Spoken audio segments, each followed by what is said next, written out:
Ladies and gentlemen, welcome to the show. Hope you're all doing well.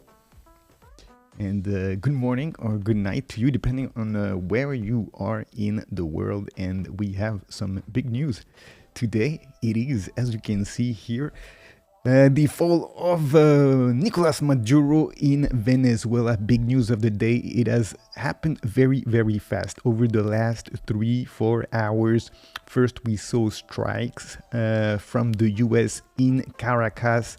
And then just within a couple of hours, rumors started to circulate that Nicolas Maduro was trying to hide in his bunker. And now it is actually final news that Nicolas Maduro has been captured by US forces and he's in custody of the US now.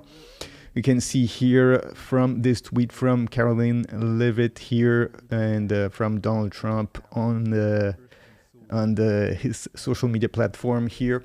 The United States has successfully carried out a large-scale strike against Venezuela and its leader, Nicolas Maduro, who has been, along with his wife, captured and flown out of the country. So he's not even in Venezuela anymore.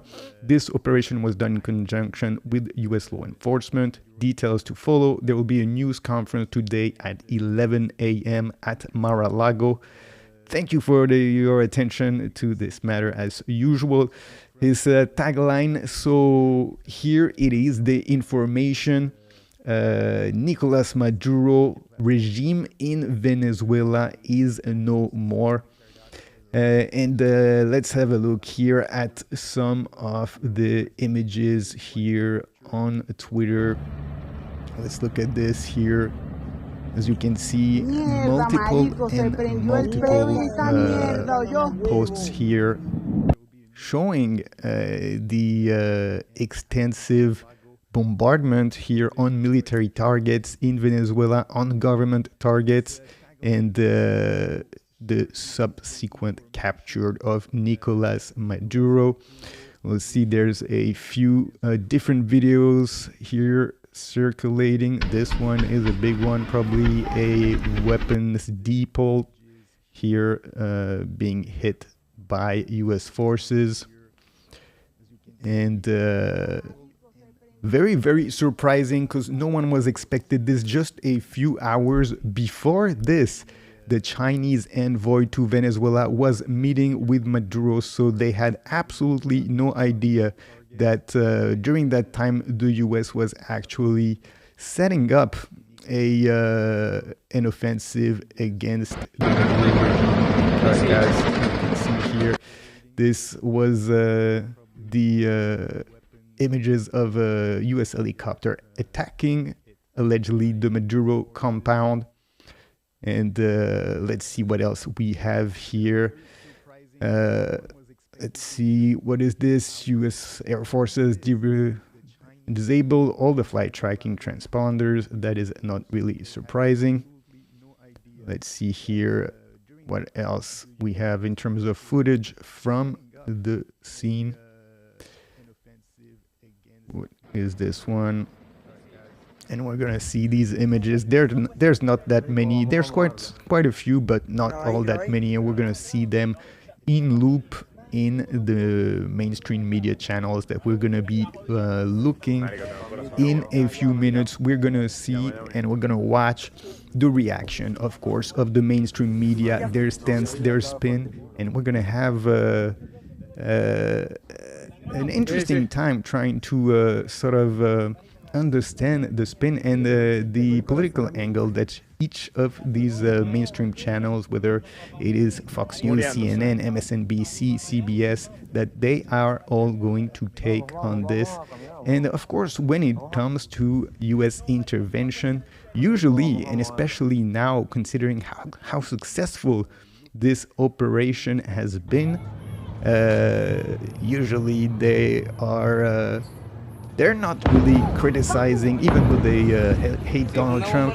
They're going to be applauding US military intervention because, of course, as you know, when it comes to war, it's the uniparty and everybody loves it in Washington and in the media. And perhaps this intervention in Venezuela is just the beginning. We've seen over the last week everything that was happening in Iran and the popular uprising. And just yesterday or the day before, Donald Trump tweeting that if the Iranians were starting to shoot at their own people, that the US was locked and loaded and ready to intervene. So perhaps this event in Venezuela is foreshadowing what's going to happen in Iran in the coming days and weeks. So now we've seen these images here of all the strikes being carried out in the capital of Venezuela, Caracas. And quite frankly, you know, having watched a lot of these operations in almost real time, it's very surprising what has happened, and it's very unlikely that this did not happen without some insider betraying Maduro. Even though it was some extensive strikes, it wasn't really nearly enough to take out something like the Venezuelan military. So it means that there was some cooperation between the Venezuelan military that basically let the US walk in and capture Maduro. And of course, we know about the political situation in Venezuela, how Maduro essentially stole the election. He basically had 80% of the population voting against him. So it was, of course, difficult for him to maintain the facade. And, the only thing that was sort of keeping him in power, as it is also the case in Iran, is the military staying faithful to him. And, perhaps we're going to learn in the coming days that, someone in the military, someone higher up just flipped and said, you know what? We're not going to do anything if the US comes and scoops him up. And this is exactly what has happened. And so without really any battle, without really a war, the US just came in with some helicopters, took Maduro and walked back out of Venezuela. And Maduro now is on his way to the United States, we assume, and perhaps he is already on an aircraft carrier or some kind of US transport at the moment as we speak. So we've seen all these images here. Now we're going to move on onto the mainstream media channel. Let's see here. Let's start with the Fox News here, and let's hear what these guys have to say.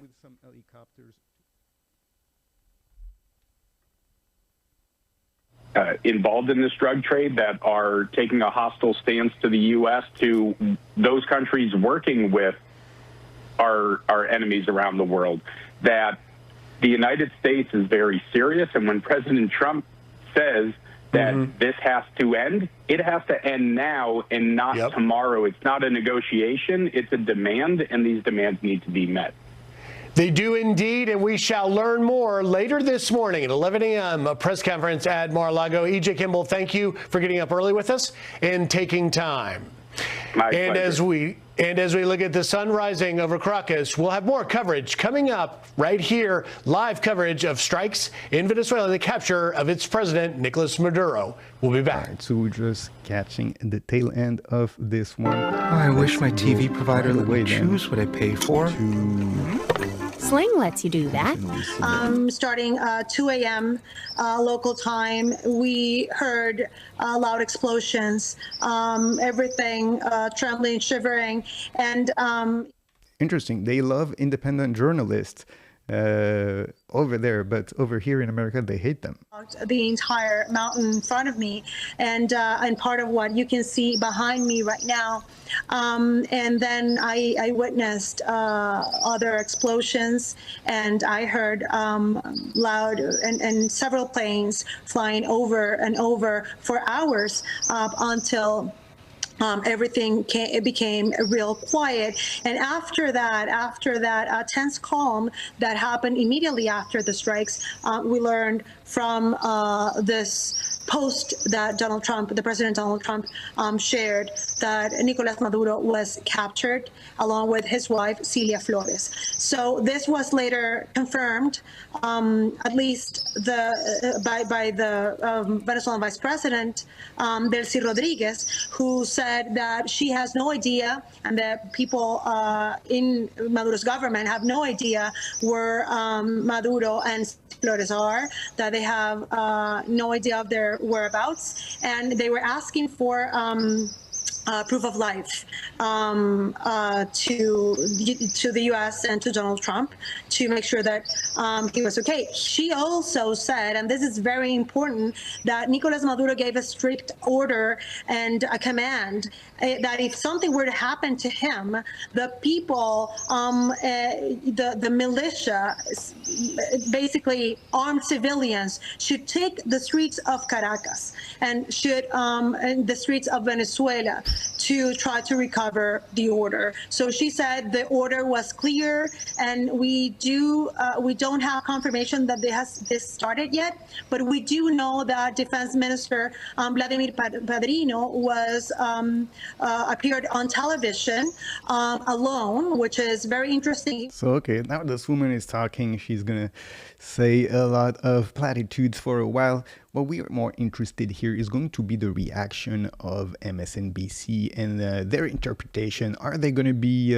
upset that Maduro has been captured, that Maduro is no longer there? And it's interesting, you know, this person sort of, first of all, you have to notice how the intervention, really, the skill of the US military coming in, sweeping Maduro. Everybody is sleeping, and now the Venezuelans, they're waking up in Caracas. They heard, of course, some explosion during the night, but they're waking up and their president is not here anymore. But there hasn't been, you know, actually much happening, you know, just a few military targets here and there, perhaps to take out air defenses, to be able to bring in helicopters and take Maduro out of the country. But no large-scale destruction, nothing like that. Very, very precise in their operation.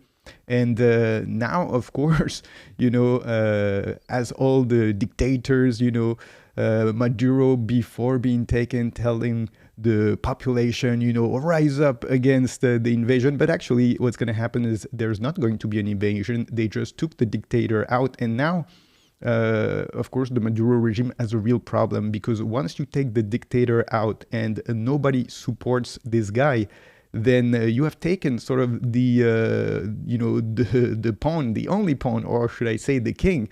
You know, you've checkmate the Maduro regime here, and now it's only pawns that are left.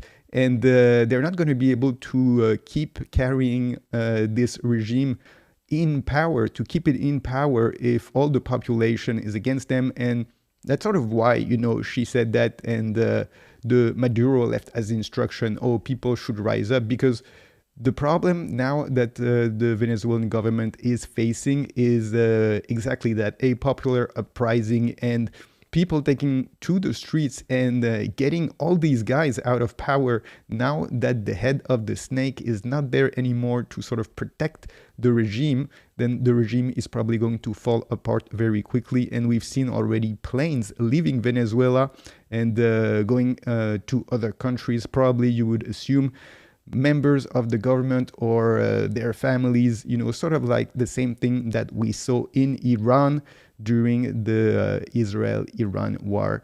Let's listen to her a little more here. How the news came straight from citizens who took their phones to start recording instead of, you know, government officials or even local officials. Any loss of utilities, electricity, water, are streets able to operate based on whether there are signals that are still working? Are people staying indoors? Has there been a declaration that everybody should shelter in place? What is the situation for the average Caracas citizen and resident? Well, right now it's 6 a.m., 6:32 exactly local time, and it's been a rough night for a lot of people, and we do know that a state of emergency was declared. So no one is right now on the streets, and at least around where I am, people are just being very cautious. Remember, this was a loud wake at 2 a.m. local time, so people right now are either resting or watching in shock what is happening, because after that confirmation, I received several calls of people I know saying... Interesting, and she doesn't answer the question at all, you know, like basically there's no destruction, no disruption, and now people are waking up and they're like, what the hell happened? Where's the president? He's not there anymore.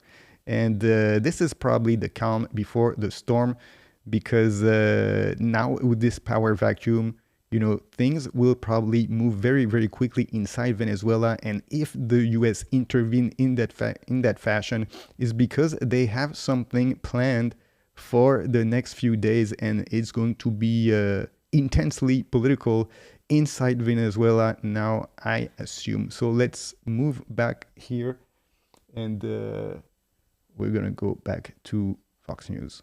Peace.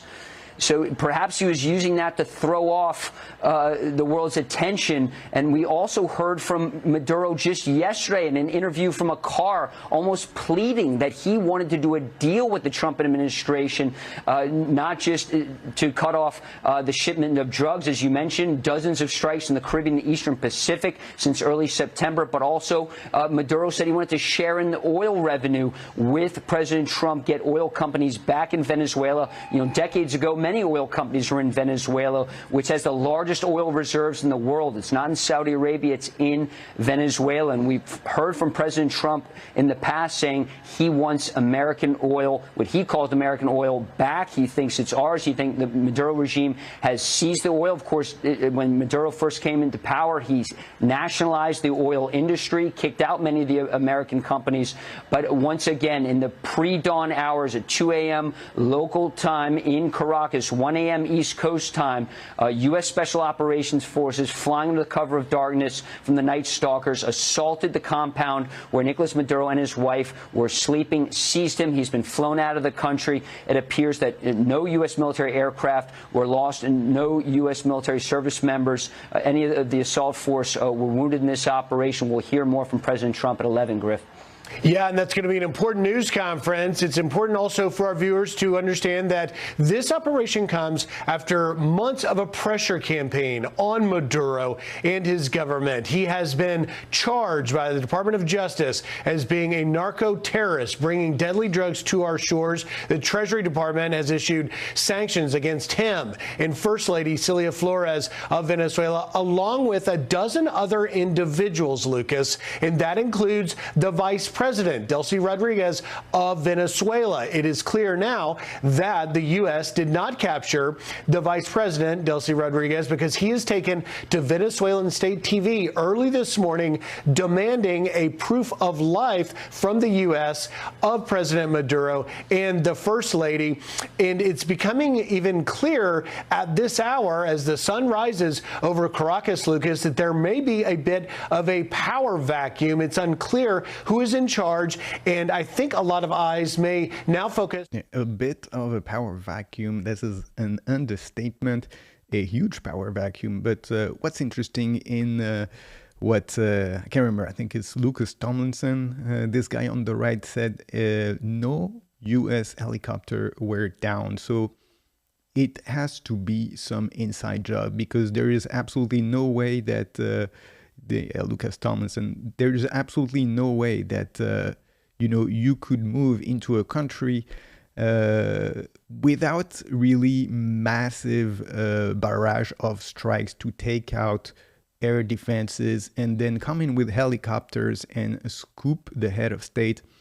This is absolutely impossible. So it had to be that the Venezuelan military decided to stand down and to let those birds fly in and to not target them. And that really hints of inside job and some, you know, higher up in the military deciding, you know what, we're done with Maduro, and maybe they made a deal with the United States. And so if you take that into account, then you know what's probably going to be happening in the coming days is that we're going to see perhaps the military turn against the government of Venezuela. Of course, it's going to be it's going to depend on what the population does, but you know, if 80% of the population is against this government, then we're going to see people take to the streets and demand this government, or whatever is left of this government, to stand down. And when the government is going to ask the military to stop those protests, they're not going to do anything. And we'll see what happens if you know, it ends up very badly for the people in government, or if they stand down, or if they just decide to escape the country. Let's listen. That included law enforcement seizure of narco terrorists. And you see in this statement of the president about this large-scale attack and this operation in capturing Maduro and his wife, you see the White House also saying on X, this operation was done in conjunction with U.S. law enforcement. That speaks to really perhaps some of the root of what it is that they're intending. With this very military operation, as well as his response to congressional oversight and congressional awareness of this military operation. Tyler, thank you so much. I want to go to David Rode again, senior national security reporter. You heard our reporting that we got from the ground there in Caracas, Venezuela. Tyler Pager there telling us that the president would not be addressing that, at least in his interview, but he would wait until 11 a.m. to answer the question of congressional oversight or congressional awareness of this very military operation. But on the ground, it certainly seems from Ana Herrero, who was reporter there, telling us that most Caracas residents were not planning for something of this level. Yeah, again, this is just an extraordinary development. I think Venezuelans themselves are in shock. And I guess this was mentioned earlier, the $50 million reward that was offered for help in arresting Maduro, that's the same as was offered actually for Osama bin Laden. Initially, $25 million was offered for bin Laden, but it was up to $50 million. You know, we won't know for days what really happened here, but that might have played a role again, and somehow someone helping the U.S. provide the whereabouts and all this. But so this will. Yeah, someone in Venezuela is definitely getting these $50 million. Of notifying the Gang of Eight, along with all of our colleagues, Kevin and others. I've been trying to reach members of the Gang of Eight and have heard nothing yet, and it appears they weren't notified. The key now is how this transition unfolds. And I said this earlier. Yeah, the Gang of Eight was not notified because, of course, they would have leaked it if they had been told what was going to happen. Effort to oust Maduro.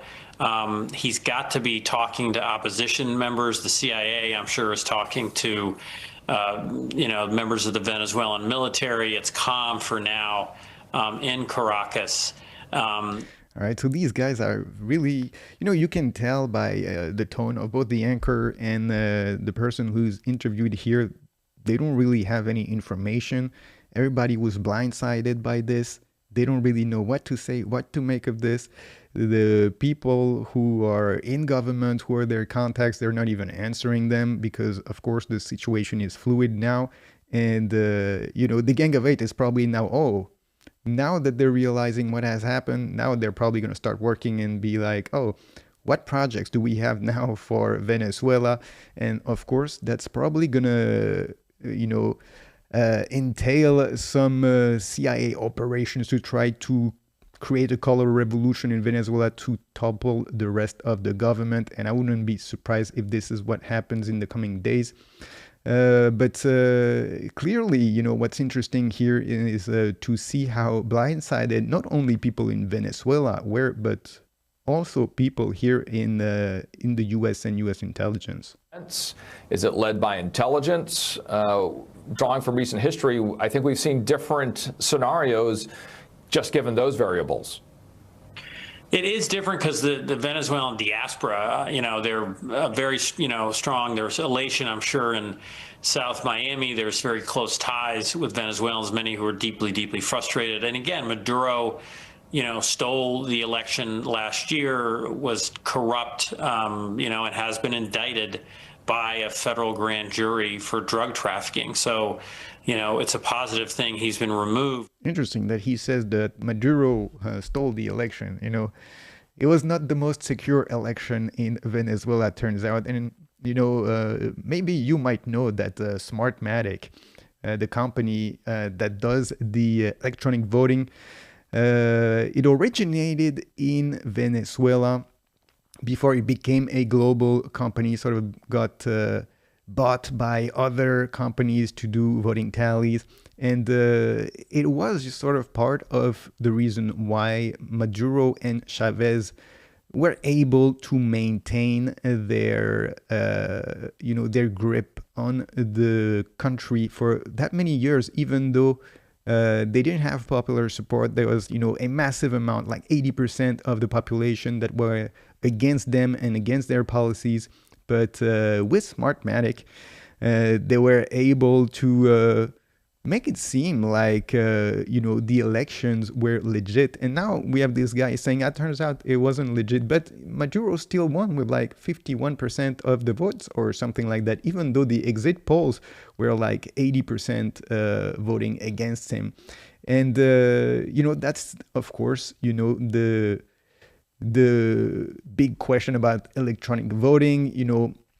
It has been shown many times again that unless you have a paper trail where, then you can go back and do some forensics and say, okay, there is a certain certainty about the outcome of the election when it's just electronic and there's absolutely no track record of what the votes have been, and it's just a computer and you're just hitting the computer and then people handle USB drives left and right, then it's ripe for fraud. And in the end, when that happens, of course, when you have someone like Maduro in power, he has the ability to, make the balance in his favor. Remembering back, for those who do remember 1990, which does go back a couple of days here, it was quite surreal to see, again, the leader of Panama being apprehended. It was certainly then, and I'm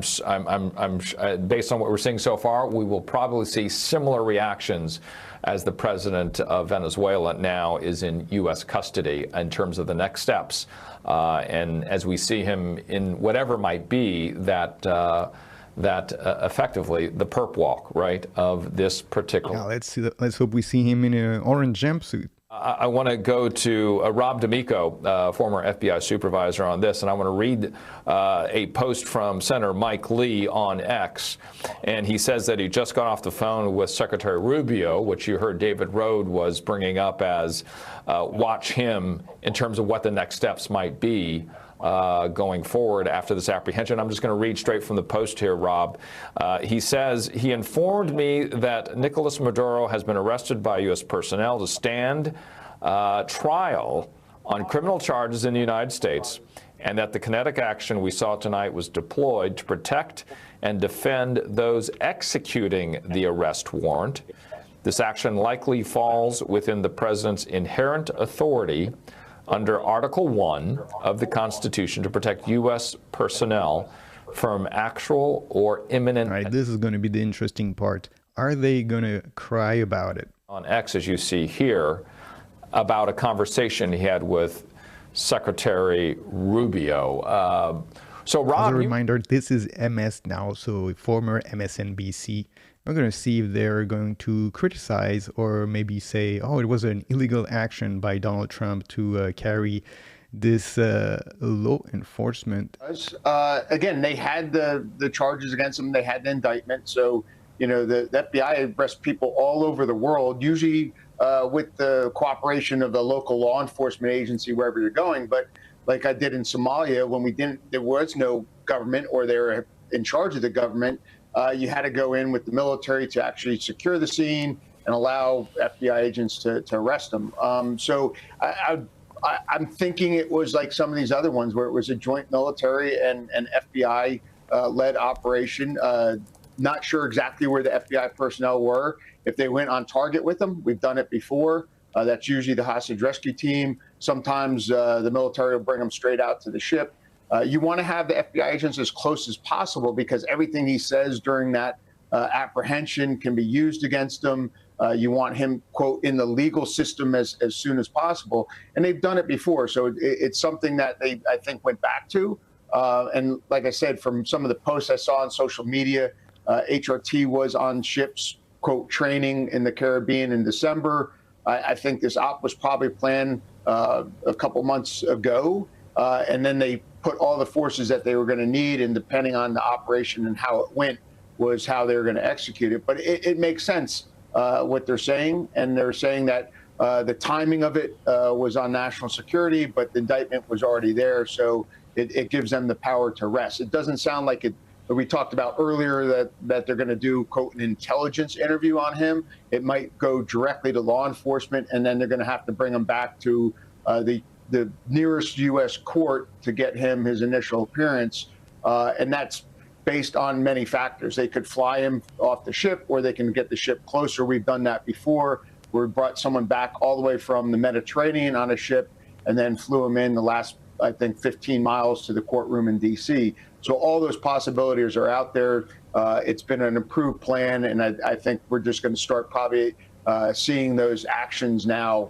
Hopefully get some more on the briefing at 11 a.m.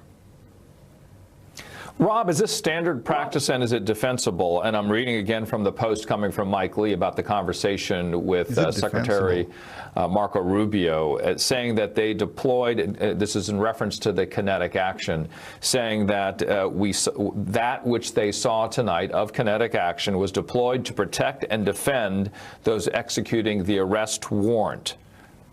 Defensible, standard practice? Well, I mean, it's nothing standard practice about going in and arresting an acting head of state. One, the courts don't care how that person gets there. So his trial in the U.S., the courts don't care the actions that were taken prior to get that person into the courtroom. It's just, they just have to prove it's him. But I think what you're probably looking at is if they were flying teams in, they had to take care of anti-aircraft. They had to take care of defense forces that were guarding the president, President Maduro, to get that team safely to that operation. And I think that gets into the national security side of it, where that's not going to come up in the U.S. courts. It may come up on something else, but the U.S. courts just want to know that the person standing in front of them is the person that was indicted. All right, so this guy is essentially filibustering here.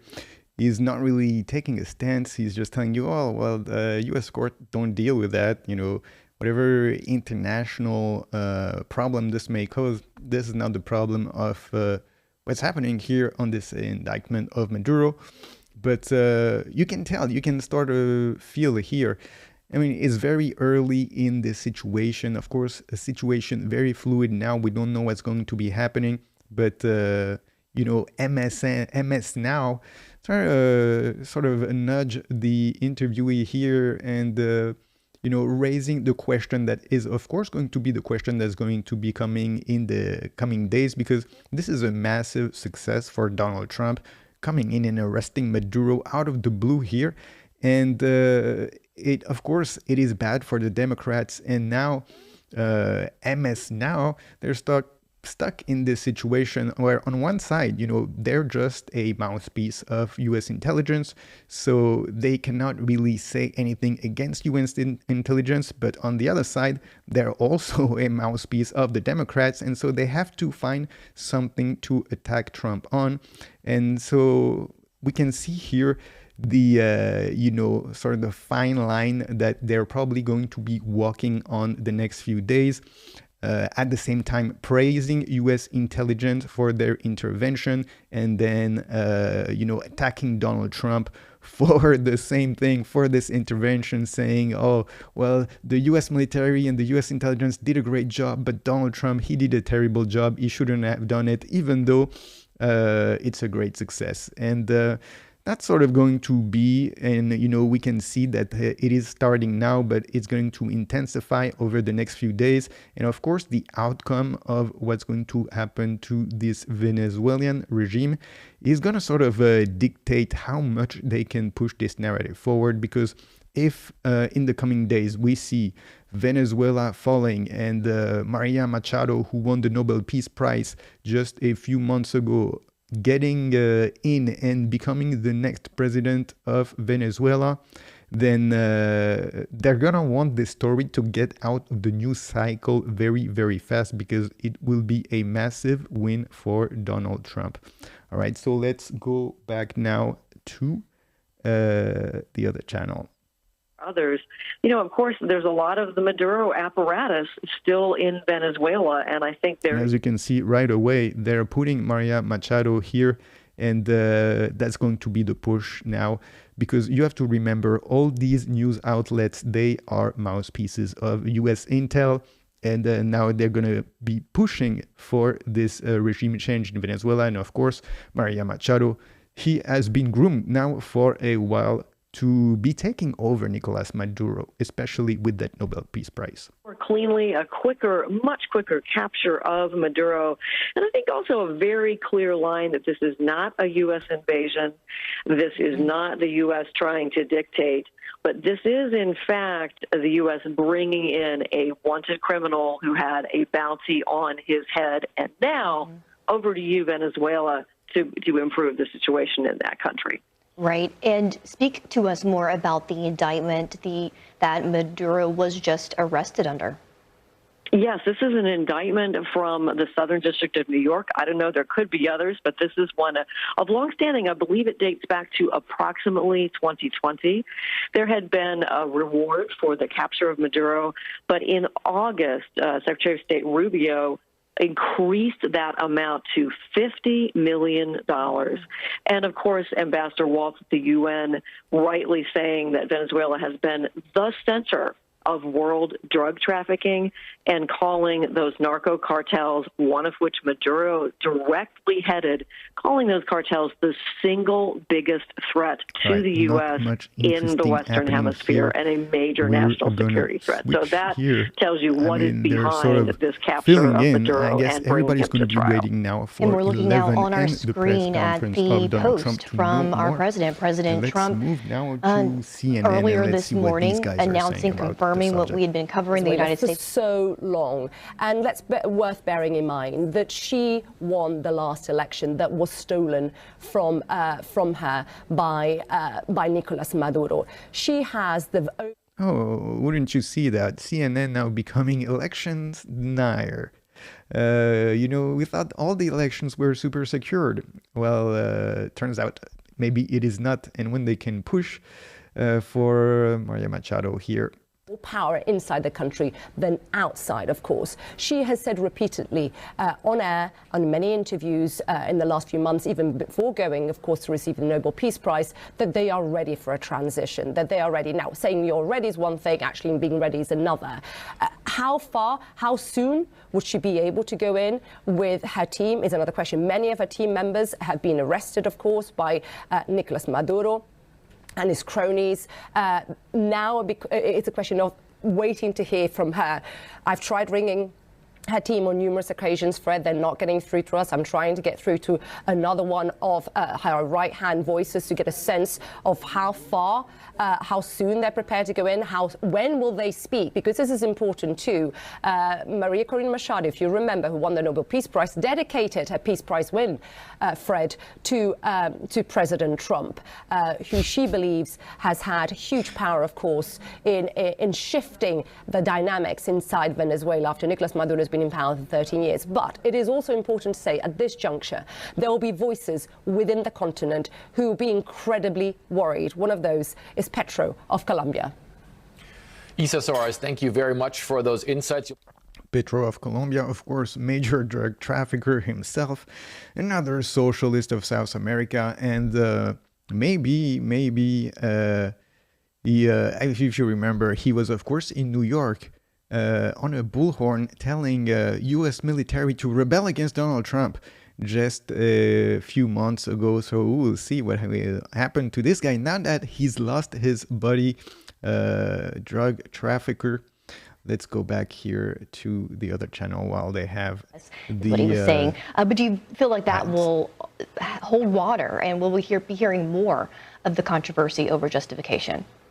There will be complaints, but the administration, they've made a very bold move, absolutely. A bold, I think, a necessary move. But they have been careful to lay out the basis, combine the cartel designations, the designation of particular cartels involved with Venezuela as imminent threats to the U.S., and now a very clear legal basis, a warrant, a pre-existing indictment. They have been very careful, as Secretary Rubio has been very careful in getting the legal and formal basis for all this action laid out. However, bold move, terrific move. Only President Trump and his team could have pulled this off. Absolutely, and something that the timing of it, unexpected, right?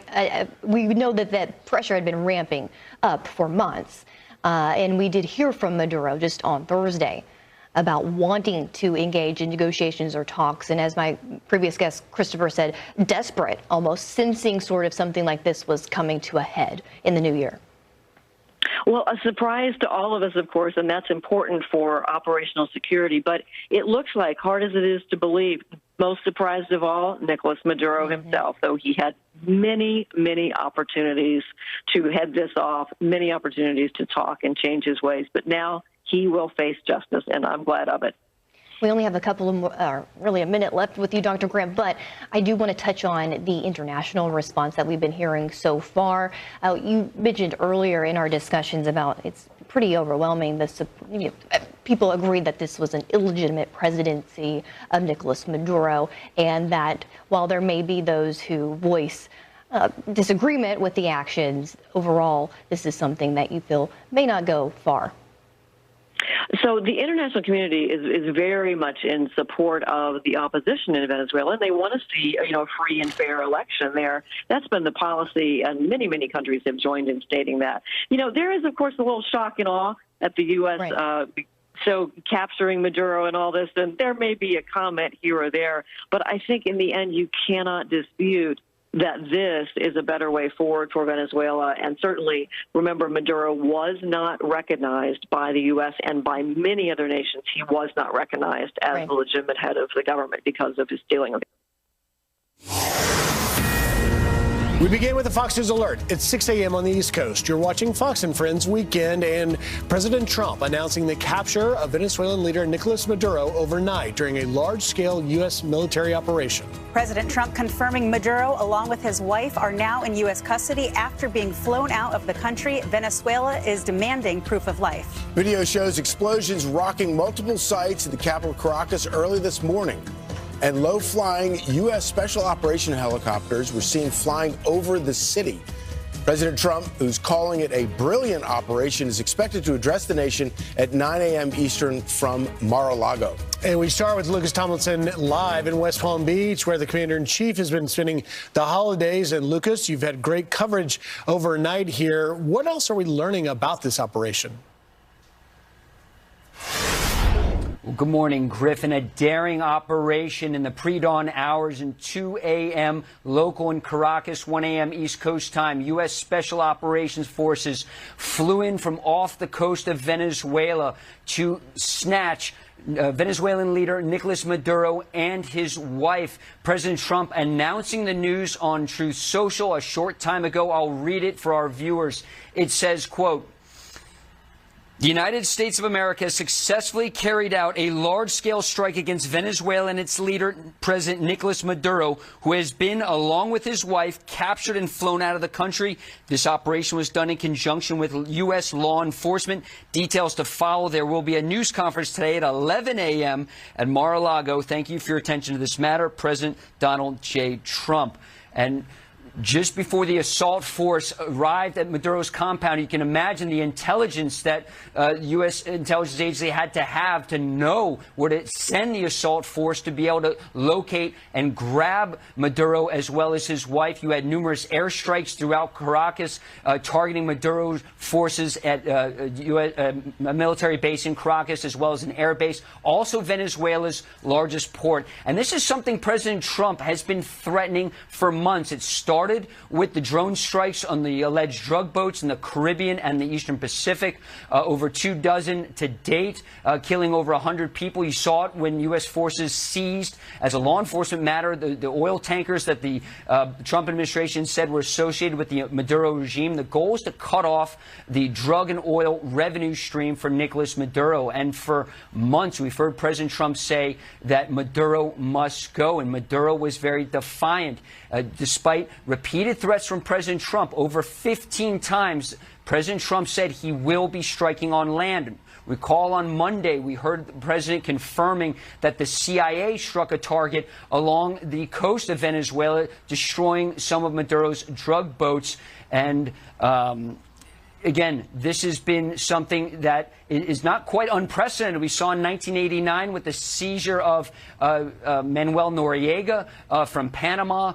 This is something that the president wanted. We had not heard from President Trump, almost shades of Operation Midnight Hammer when those B-2s struck Iran. We haven't seen President Trump over the past 2 days. We heard from him on New Year's Eve. It was interesting. A reporter asked the president what his goal was for this coming year. He replied, peace. Well, for the President Nicolas Maduro, he didn't get that. Now, we did hear from Maduro yesterday, guys. He sounded like he was almost pleading in an interview done from a car, believe it or not, saying he was almost begging the Trump administration for a deal with oil. Of course, many American oil firms were kicked out of Venezuela decades ago. We've heard from President Trump in recent days saying he wants that oil back, and the company's in. Well, and it's excuse me, pretty clear, Lucas, that the clock had run out for Nicolas Maduro to come to the table despite that interview that he did. Lucas, we're just getting a tweet this morning from Senator Mike Lee, who is saying just got off the phone with Secretary. All right, they're going to talk about the Mike Lee tweet that we just talked about. So here it's the intro. It is, 6 a.m. over in New York. So this is sort of like the big introduction to the people in New York who are waking up. And as you can see here, there is a little bit of hesitation here on Fox News. They are clearly surprised with what has been happening. Same thing that we saw over on the other channel, whether it was CNN or MSN, and now, not MSNBC now anymore. But as you can see, here, they're quite unsure and surprised and blindsided. Sort of everybody has been blindsided, whether it is in Venezuela, of course, nobody expected that. But even in the US, nobody really expected that, even though, as Tomlinson here was telling us, Donald Trump was sort of sprinkling the clues here as to what was happening. And Nicolas Maduro, as he was saying, sort of pleading to make a deal. And then there was also this interview in this car where Maduro was saying, well, it's not me who's been a drug trafficker. It is the Colombians who are doing the drug trafficking. And we're victims here in Venezuela of the drug trafficking of the Colombians. But I guess this fell on deaf ears. And in the end, Maduro could not escape this intervention, justice from the United States. Let's listen to him now. Only be one winner. And that is why President Trump likely did not back down. You had this large military buildup in the Caribbean. You have about a dozen warships offshore. You have the USS Gerald R. Ford strike group that was rerouted from Europe, came to the Caribbean. You had the USS Iwo Jima, amphibious assault. Many thought far-fetched notion of US land military action against Venezuela. That was a wild card. What I think few had thought might have even been on the table was the simple notion of using special forces to abduct Maduro and take him to the United States to face what the US says is its own justice system for narco-terrorism charges here. A staggering moment here, and one that I think also shows Maduro's inherent weakness. There was little his armed forces could really do to stop the US coming in and taking him, here. And that's really... And you're saying abduct Maduro, who's not captured or he's not being detained, he's abducted. And of course, this guy, Nick Patton Walsh, I think he's the CNN correspondent in like England or somewhere in Europe. And I think what we're going to see in the coming hours is people in Venezuela are not really going to be upset about this. They're actually going to welcome the end of the Maduro regime that has been a repressive regime and someone who's, as it has been stated even on CNN, has stolen elections. And if Maria Machado moves in, they're going to welcome her. Same thing is going to be happening with the rest of South America, at the exception perhaps of Colombia. They're drug trafficking buddies. But, when it comes to the rest, and especially in the neighboring countries, we're going to see perhaps a positive reaction. And we're going to see negative reaction, of course, from the bodies of Maduro, whether it is Russia and Vladimir Putin, or China, or Iran, or North Korea. They're going to be very upset because they realize, okay, if this can happen to Maduro, it perhaps can happen to us too. And then you're going to have the European socialists who are going to be very, very upset at this. And even though, Europe wants America to fight its war in Ukraine, they're going to be very upset that another socialist in South America has been taken out, because of course at the same time the Europeans, they want America to fight its war. It's wars for them, but they also want to undermine America every which way possible. And Maduro and the Venezuelan regime was, of course, a way to pressure America and sort of to bring the heat to America the same way that Vladimir Putin has been bringing the heat to Europe. And they wanted to use Venezuela sort of as a advanced location to threaten the United States. And of course, we've seen over the last few months, these seizures of ships allegedly transporting oil coming from China and Iran. And of course, the truth about these is that they're not really transporting oil. Oil is just a diversion tactic, but really what these ships were transporting or attempting to transport were weapons. And the goal, of course, of Venezuela to protect itself from the United States was to do the same thing that Iran did and North Korea did, was to bring hypersonic weapons from Russia and have them at the ready to sort of interdict the United States from coming near its shores with his navy. And, what we've seen now is a direct consequence of that. The US moving in before that was possible, stopping those ships from coming in and delivering these weapons to actually be able to intervene. And so perhaps in a way, Maduro wanting to sort of make this deal with the Russian and the axis of evil, if you want to call it that, of Iran, China, Russia, and North Korea, to try to keep up and to actually, Venezuela was the least competent in terms of military, the least armed of all these countries, because they were the only ones who do not have these Russian hypersonic weapons. And my guess is that they were trying to catch up. They were trying to play defense and get these weapons in before the US could stop them. And Donald Trump moved in swiftly, stopped this transfer of weapons. And now, while they had this blockade around Venezuela, stopping these ships from coming in and delivering these weapons, they moved in and took Maduro out. But to come back to what we were saying, the only people who are going to be upset is, of course, those allies of Maduro. And we're going to see, I wouldn't be surprised if we see a lot of these European socialists, these leftist Europeans, be very upset at what has happened to Maduro, and they're going to be crying out that this is some illegal intervention, that it does not comply to international law and all that, even though it does, considering the indictment of Maduro.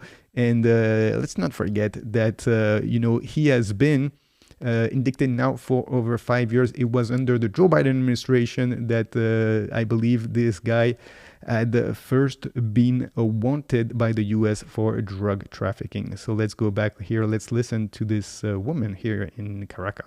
A couple of meters away from here, from this location that we are standing today.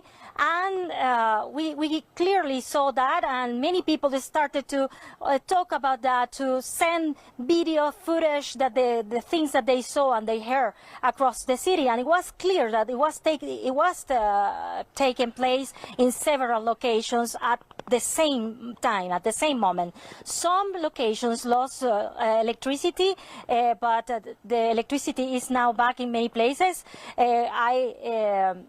I never lost the power, and I could follow all the information coming from the government. For example, a statement saying the government is declaring, or the government close to Nicolas Maduro declaring a state of emergency. We don't know what that specifically means. We know that this is called when the situation is difficult in the country, and for example, it could concentrate the blocking of some certain rights, and of course we don't know if we can drive around the city.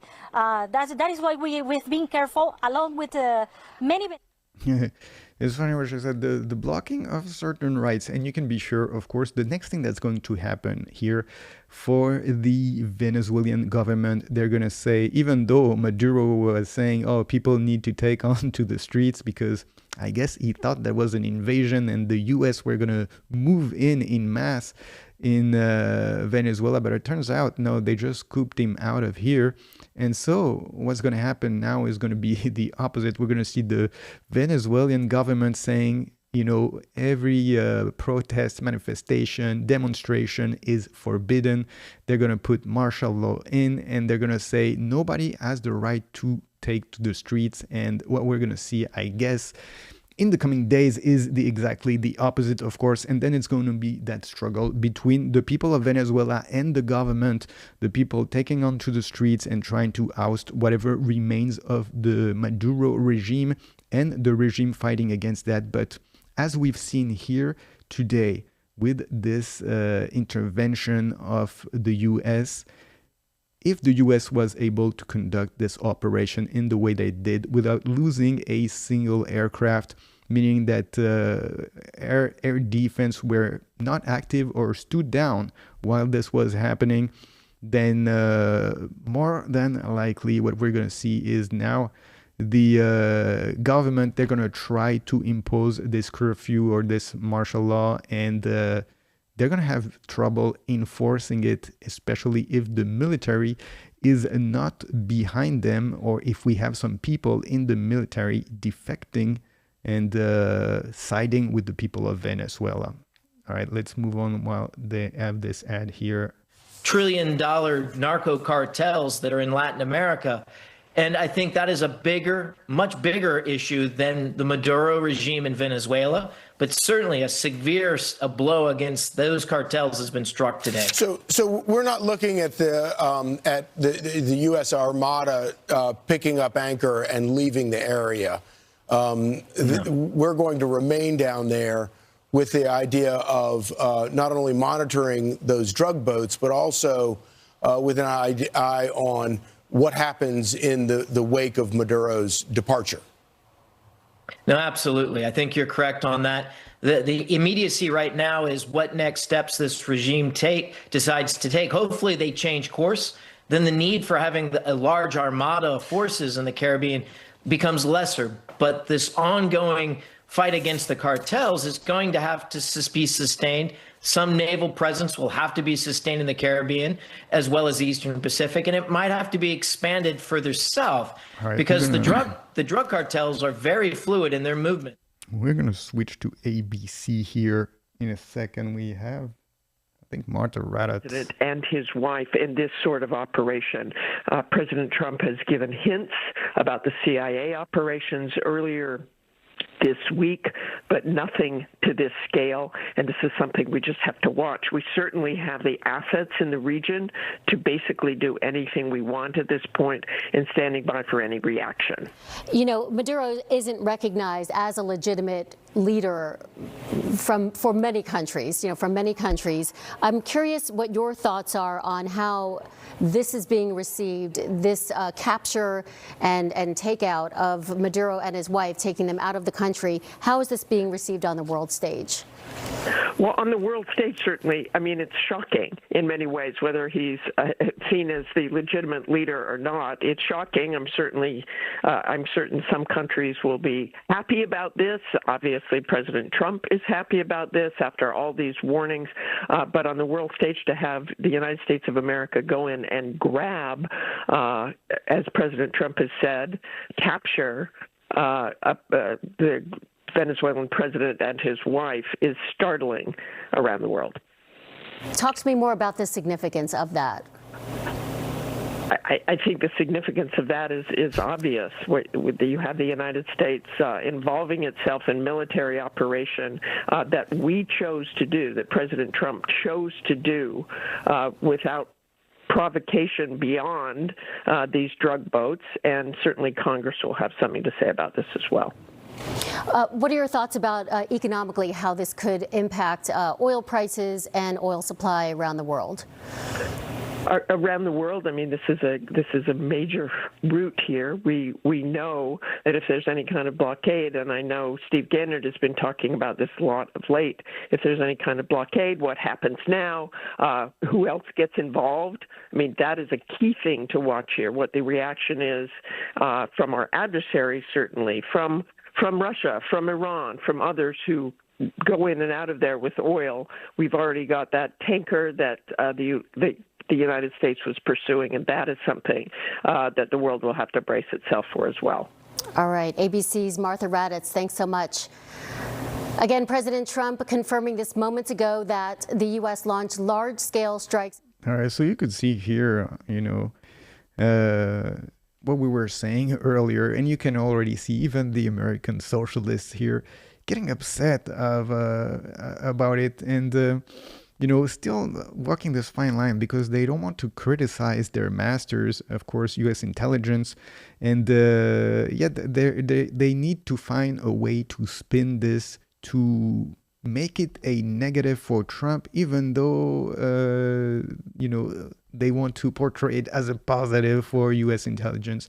And as we said, this is the fine line that they are going to be walking here in the coming days and perhaps weeks. But they're going to have some trouble to keep this story out of the news cycle because, of course, now that Maduro is in custody, he's going to come in the U.S. and they're going to put him in front of a judge.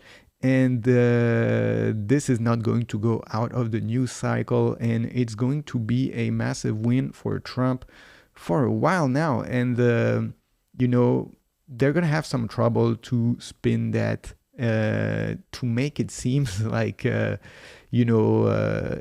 it is bad for Trump or he did something bad or there's going to be bad consequences for him.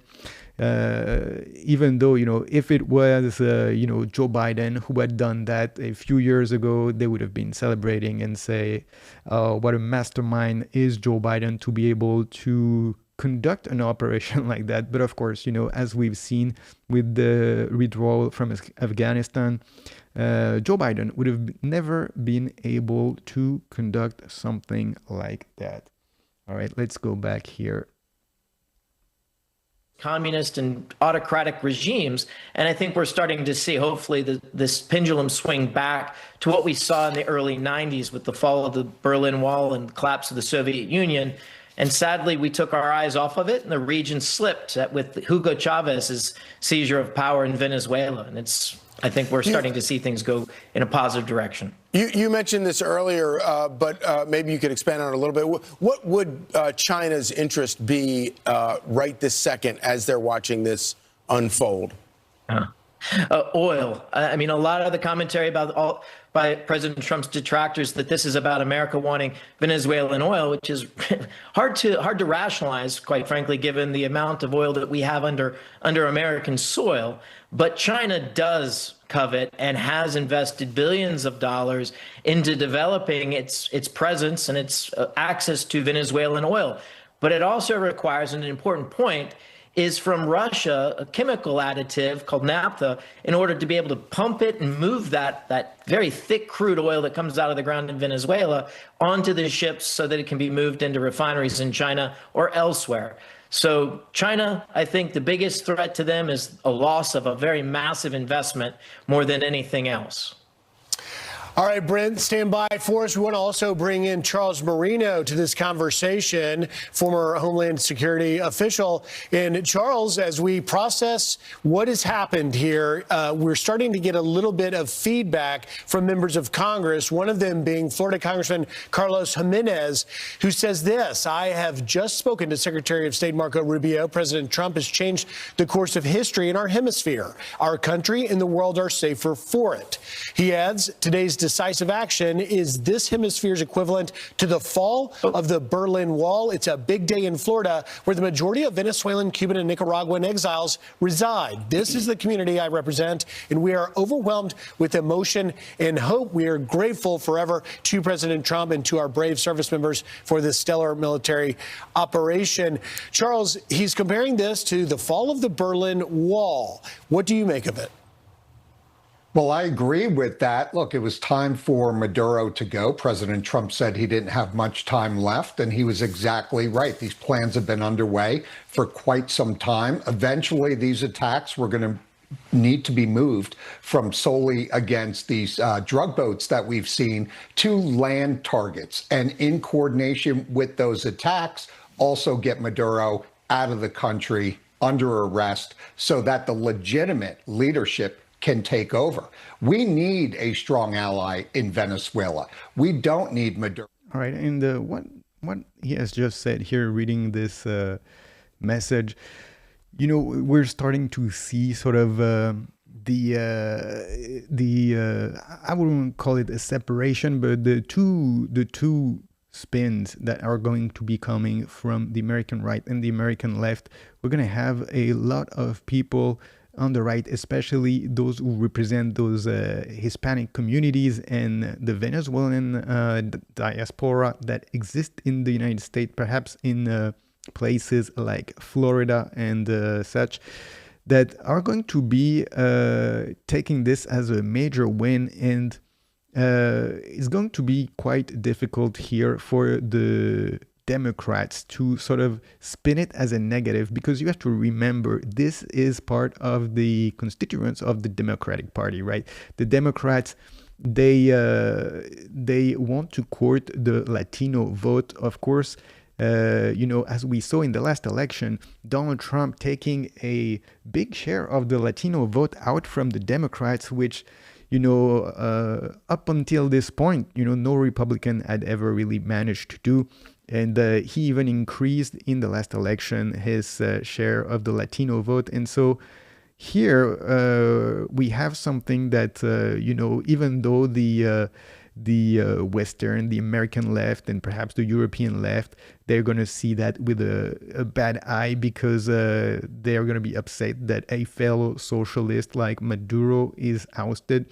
The people in America of Hispanic descent, and perhaps of that part of the world of Venezuela or the Colombians that have escaped this country to come to America, and perhaps that have suffered the repression of the Maduro regime, they're going to be very happy. And I'm guessing that in terms of political points here for, you know, whoever runs in these communities, this, if they are a Republican and if they are aligned with Trump, is going to be a major win for them. It's going to be a major source of support from the voters that they have in their communities.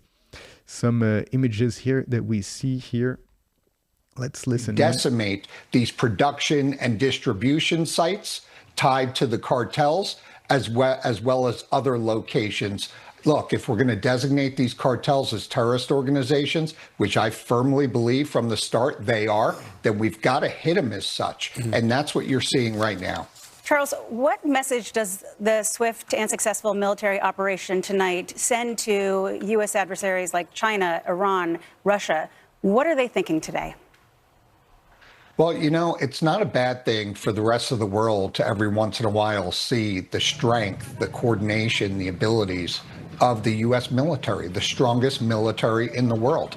And I think, unfortunately, these reminders are necessary in the greater approach to overall deterrence, to not test the United States. That's quite right what he's saying. Obviously, now with this, Donald Trump and the U.S. has put the world on notice, and especially those rogue actors. And we've seen over the last few weeks what has been happening in Iran, and the tweet of Donald Trump saying that the U.S. is locked and loaded if Iran starts shooting its citizens that are protesting the regime over there, then the U.S. is ready to intervene. And I wouldn't be surprised now if in the coming weeks we see something similar going in Iran. And I'm pretty sure that now if the Iranians are watching their TVs, they're probably, preparing their escape from the country. Maybe it doesn't happen, but, if ever it happens, then let's make sure we have some planes ready to escape and to go to Russia or something like that. Just that we saw with Bashar al-Assad leaving Syria. Let's go back here and listen. The operation began on national state TV. He described the action as a grave military aggression, saying that this is an attack against the sovereignty of Venezuela. That comes, Charles, after for months, Secretary of State Marco. All right, we got some more filling in here from these guys. Let's see. What are they talking about on ABC? From frozen dinners to fast food to even a store-bought apple. Frozen dinner. This is what most food on the American store shelves has been processed in some way, shape, or form. I had undescribable abdominal agony. Let's go back running the country. We have not yet heard from Maria Corina Machado, who has said that she is ready to take power, to take over here. What do you make of what we're likely to see here is going to be a power struggle in the short, near future? Yeah, we'll still have some remnants from the Maduro regime regarding the sovereignty being violated of Venezuela and all the normal talking points that you would expect to hear regarding the alleged aggression of the United States and how it's a violation of UN protocols, etc. But that won't fly anymore. That ship has passed. The legitimate president. International rights be respected. We condemn this brutal, savage aggression against our country that has taken the lives of military officials who will now become martyrs of our country, and that have taken the lives of innocent civilian Venezuelans in all the different attack locations. Let's cross live now and speak to Alejandro Pena Esclusa, a Venezuelan political analyst and former opposition politician who led demonstrations against the Chavez regime. It's good to talk to you. Thanks so much for joining us on BBC News. And can I ask you, first of all, for your reaction to the events that we know have happened so far? My reaction, well, first of all, thank you for the invitation. My reaction is that of millions of Venezuelans that are happy and grateful because what we have with Maduro is not a government. He lost the elections last year. All right, this is what we were saying earlier. The people in Venezuela are going to be quite happy. We're going to see the reaction of the BBC anchor. She's going to try to spin this to trying to get this guest here to say something negative about this intervention, about imperialism of the U.S. and Donald Trump being an aggressor here. But yes, people is happy for this Trump operation to liberate Venezuela and to capture this criminal who is Nicolas Maduro. You say liberate Venezuela, but what happens next? It's very unclear, isn't it, what's going to happen to what's left of the government and where the country will go from here. What do you hope will happen next? Well, what should happen next in a country that is basically has the same language, the same culture, and the same Christian religion. There are no divisions. And there are no economic divisions. It's not a country like, say, like the Middle East. It's a Western Christian country, and what should happen is that the law should be obeyed. And the person who won the election last year in July of 2024, Edmundo González Urrutia, he should become president, and the vice president designated already by the president Edmundo González, María Corina Machado, who, as you know, is a Nobel Prize winner, she will be the vice president.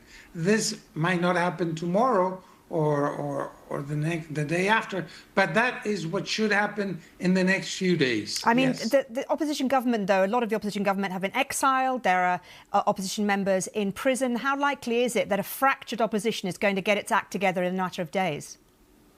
Well, it is possible because most of the population, I'm talking about... Don't worry, the CIA will fly them all back in.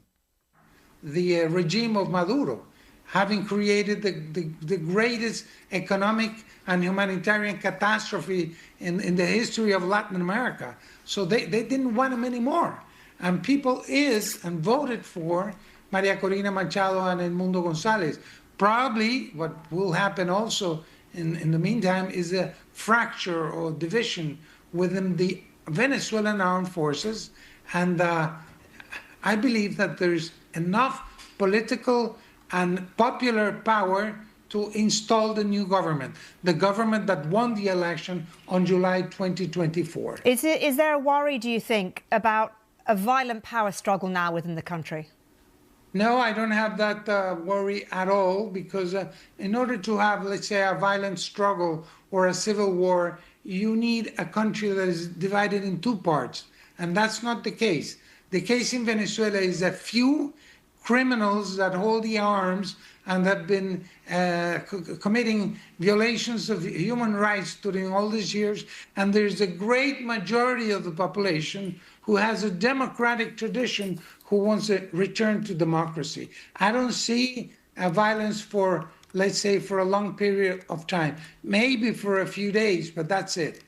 How worried are you about the American intervention and what it means going forward? Remember, President Trump has very recently talked about Venezuelan oil and lands and about wanting it back. How worried are you that in the future, the price to pay for regime change, potential regime change, could be more US involvement in the country and more US involvement in the country's oil industry, which, of course, we know was nationalized in 1976? Well, in fact, the United States and Venezuela have always had an alliance, especially in the oil business, for many decades, that was interrupted first by Hugo Chavez and then by Nicolas Maduro. So I'm sure that Venezuela and the United States will return to the alliance, business alliance in oil that we've always had, with benefits for both countries, for Venezuela and for the United States. What do you think the worst thing would have been to continue with a criminal government like the one led by Nicolas Maduro, who is also linked to the Hezbollah, to Hamas, to terrorism and other dangerous groups that not only threaten Latin America, but also the United States and Europe. You talked earlier on about there not being any violence, about regime change, but what about the military? I mean, does it not have a vested interest in the regime remaining in power, especially the higher up parts of the military who are intertwined with the Maduro regime? Well, this is not an ideological armed forces. This is a corrupt military group that was corrupted first by Chavez and then by Maduro. They are not loyal to Maduro. There are many corrupt people inside the armed forces, but in the levels of majors and lieutenants and lower ranks, people just want to return to democracy and do not agree with turning the Venezuelan armed forces as an instrument of the cartel of the Suns, which is the largest drug trafficking cartels in the Western Hemisphere, responsible for distributing 20% of the cocaine in the Western Hemisphere. So military ranks, they just want to go back to normality, to democracy. So I believe that the lower ranks will make sure that the higher corrupt ranks related to the cartel of the Suns, they will just hand them over. What do you think should happen to Nicolas Maduro now? Well, he will face justice, and he will probably spend many years in jails because he's guilty of being the most important drug trafficker in the Western Hemisphere. Why the most important? I think we're back now. We had a little interruption here for a minute. Let's see if everything is running properly now. Which is obtaining money for the illegal business. But in the case of Maduro, it was a political cartel that used drugs and the money coming from illegal drugs to expand the political project of Maduro, Cuba, and the left in Latin America. What do you think the people inside the country are thinking now? Are they worried about what the future holds, or do you think there'll be an element of hope as well?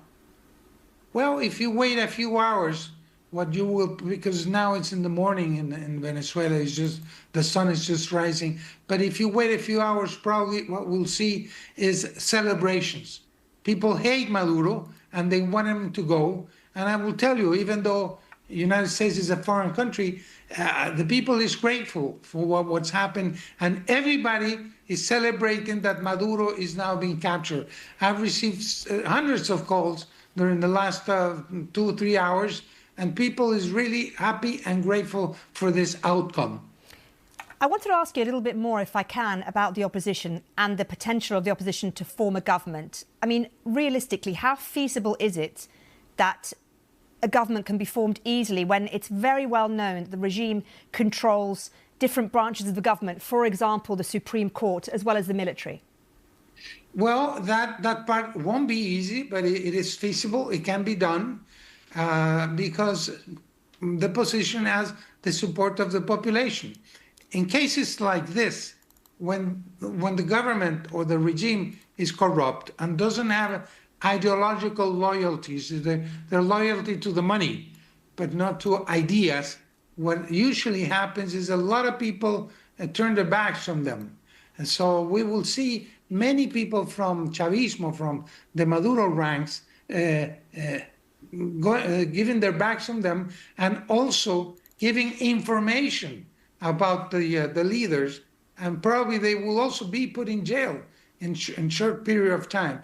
So again, in situations like this, the support and the unanimity, let's say the unique position of the population, that is 90%, 95% of the population wanting democracy, that helps things to make it easy. It's not going to be very easy, but it's going to be difficult. But with the support of the population, I'm sure it can be done. When you talk about the people and the support of the population, I wanted to ask you specifically about what branches do you think of government will be the most difficult to bring back? Well, the two most difficult branches will be, first, the armed forces, because there are some people loyal to Maduro, very few, that have arms. And with arms, it's more difficult, but I think they will also be defeated. And then the other branch that has been taken over by the regime is the judicial branch. Many judges, many people in the let's say in the judicial branch that work for Maduro and for the cartel of the Suns. So maybe some of them will flee, will escape even today, but some others will try to stay and use the Justice Department for their objectives. But again, after what happened and being Maduro captured by the U.S., they have it very difficult to remain in power. There's been criticism and a bit of worry from foreign, countries. We've had, for example, in the EU, we've had a call, Maria Callas calling for restraint and safety of EU citizens in Venezuela. How easy is it, do you think, to guarantee that there will be restraint in Venezuela? I know I asked you about violence, but situations like this can be very difficult to control.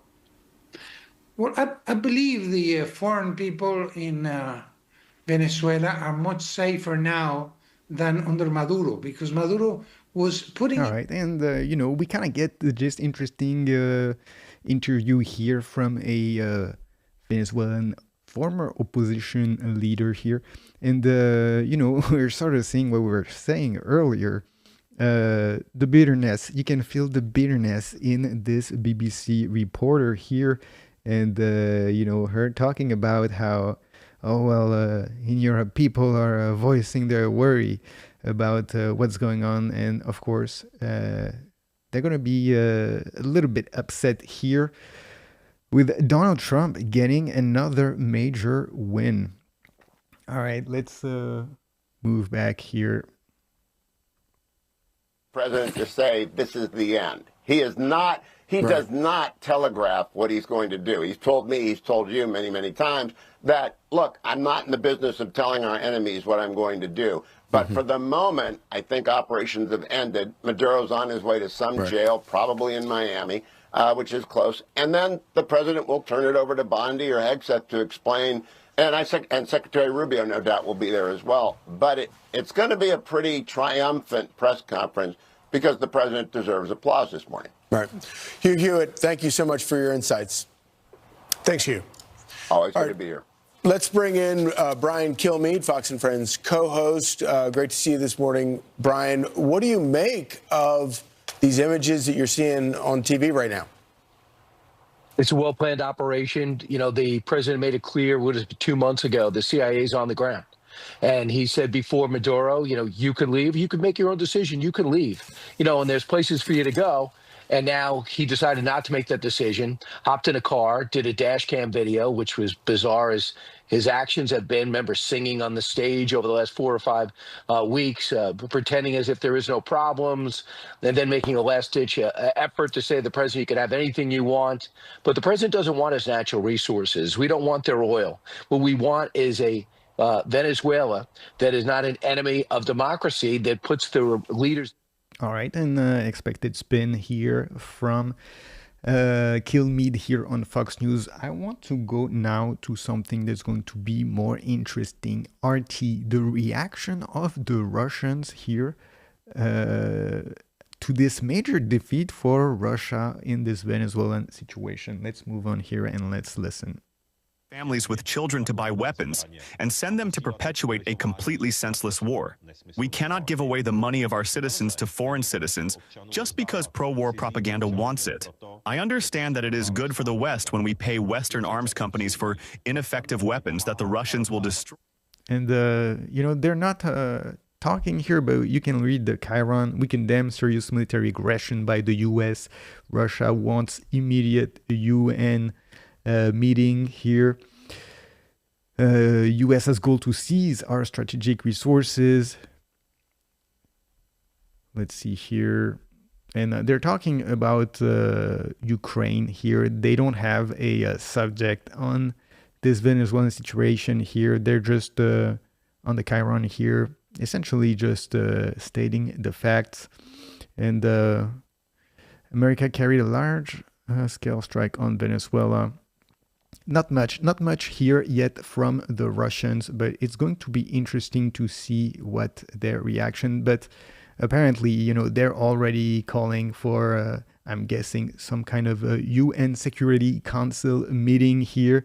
And, you know, a big L, sort of like very similar to what happened to Assad in Syria. Except that Assad in Syria, he found a way to escape to Russia. And here, Maduro, he did not. He is now in U.S. custody here. Let's go We back. had 9,500 mobilized. This thing went on for weeks. This was George H.W. Bush, the World War II veteran with all the military experience. You have Donald Trump come in there with Pete Hegseth as Secretary of Defense, Secretary of War, and seems to have pulled off a surgical operation in our backyard, a much more complex operation than Panama, which is just a small speck in Central and South America. Now you have Venezuela's leader in prison, seemingly here with his wife. What message is that to Iran? What message is that to China that got the message that we gave $11 billion worth of defensive hardware for Taiwan to defend itself? I think in a small, in a very low-key way, the president, through his actions, is making it clear America goes in when they have to, and when they go in successfully. I cannot wait to get the details at about 11 o'clock. Brian, do you think historically Maduro has been protected by the military, paramilitary, like the armed narco-terrorism gangs? Do you think the fact that not only was the military tonight able to get Maduro and his family, that potentially that they have now turned on him, and we may be seeing potentially violence in the streets by their own military and paramilitary removing the remaining of the regime who are still there in place? There's a lot of things that could take place. I do not know how. I mean, the most well-scripted, well-equipped special forces operation is always going to have challenges that are unexpected. I get it. And I'm not sure what's going on the ground right now. But I will say I worry about the drug traffickers. I worry about the drug kingpins. My image of Venezuela is being rubbed by various mobsters, run by it. So Maduro was maybe keeping them all together, and they were allowing him to stay in power. But my sense is we have not been wasting our time for the last 2.5 months. We've been talking to everybody in all circles. So when this is done, one of the things you could say about Maduro, he's gone. But we've made inroads there. The only thing we've heard is from the vice president who came out and says he wants proof of life. Well, why does he want proof of life? I mean, why is he even there? So I think that you're going to see the new government that was elected last year. I think they're going to start moving into place. I think that has to be worked out, too. You don't want to power. All right, so he's a little bit fumbling his answer here, but essentially he's saying what we've been saying here since the start of the day and this situation. We're going to see now an opposition between whatever is left of the Maduro regime, whatever is left of his government. And of course, the head of the snake is not there to give instructions to the rest. And so we're going to see a lot of people who have already defected, by design, because this operation would not have been possible if there had not been some people betraying Maduro from the inside, and especially people in the military allowing the U.S. troops to move in, air defenses, not really shooting at U.S. birds. It has been said several times already in what we've covered that not a single U.S. helicopter has been lost. So this operation essentially being carried without air defense from Venezuela being active. Perhaps there were a few that were hit prior to the special ops moving in. But, for sure, it had to be that at least part of the military, part of those troops manning those air defenses had decided or been given order to stand down.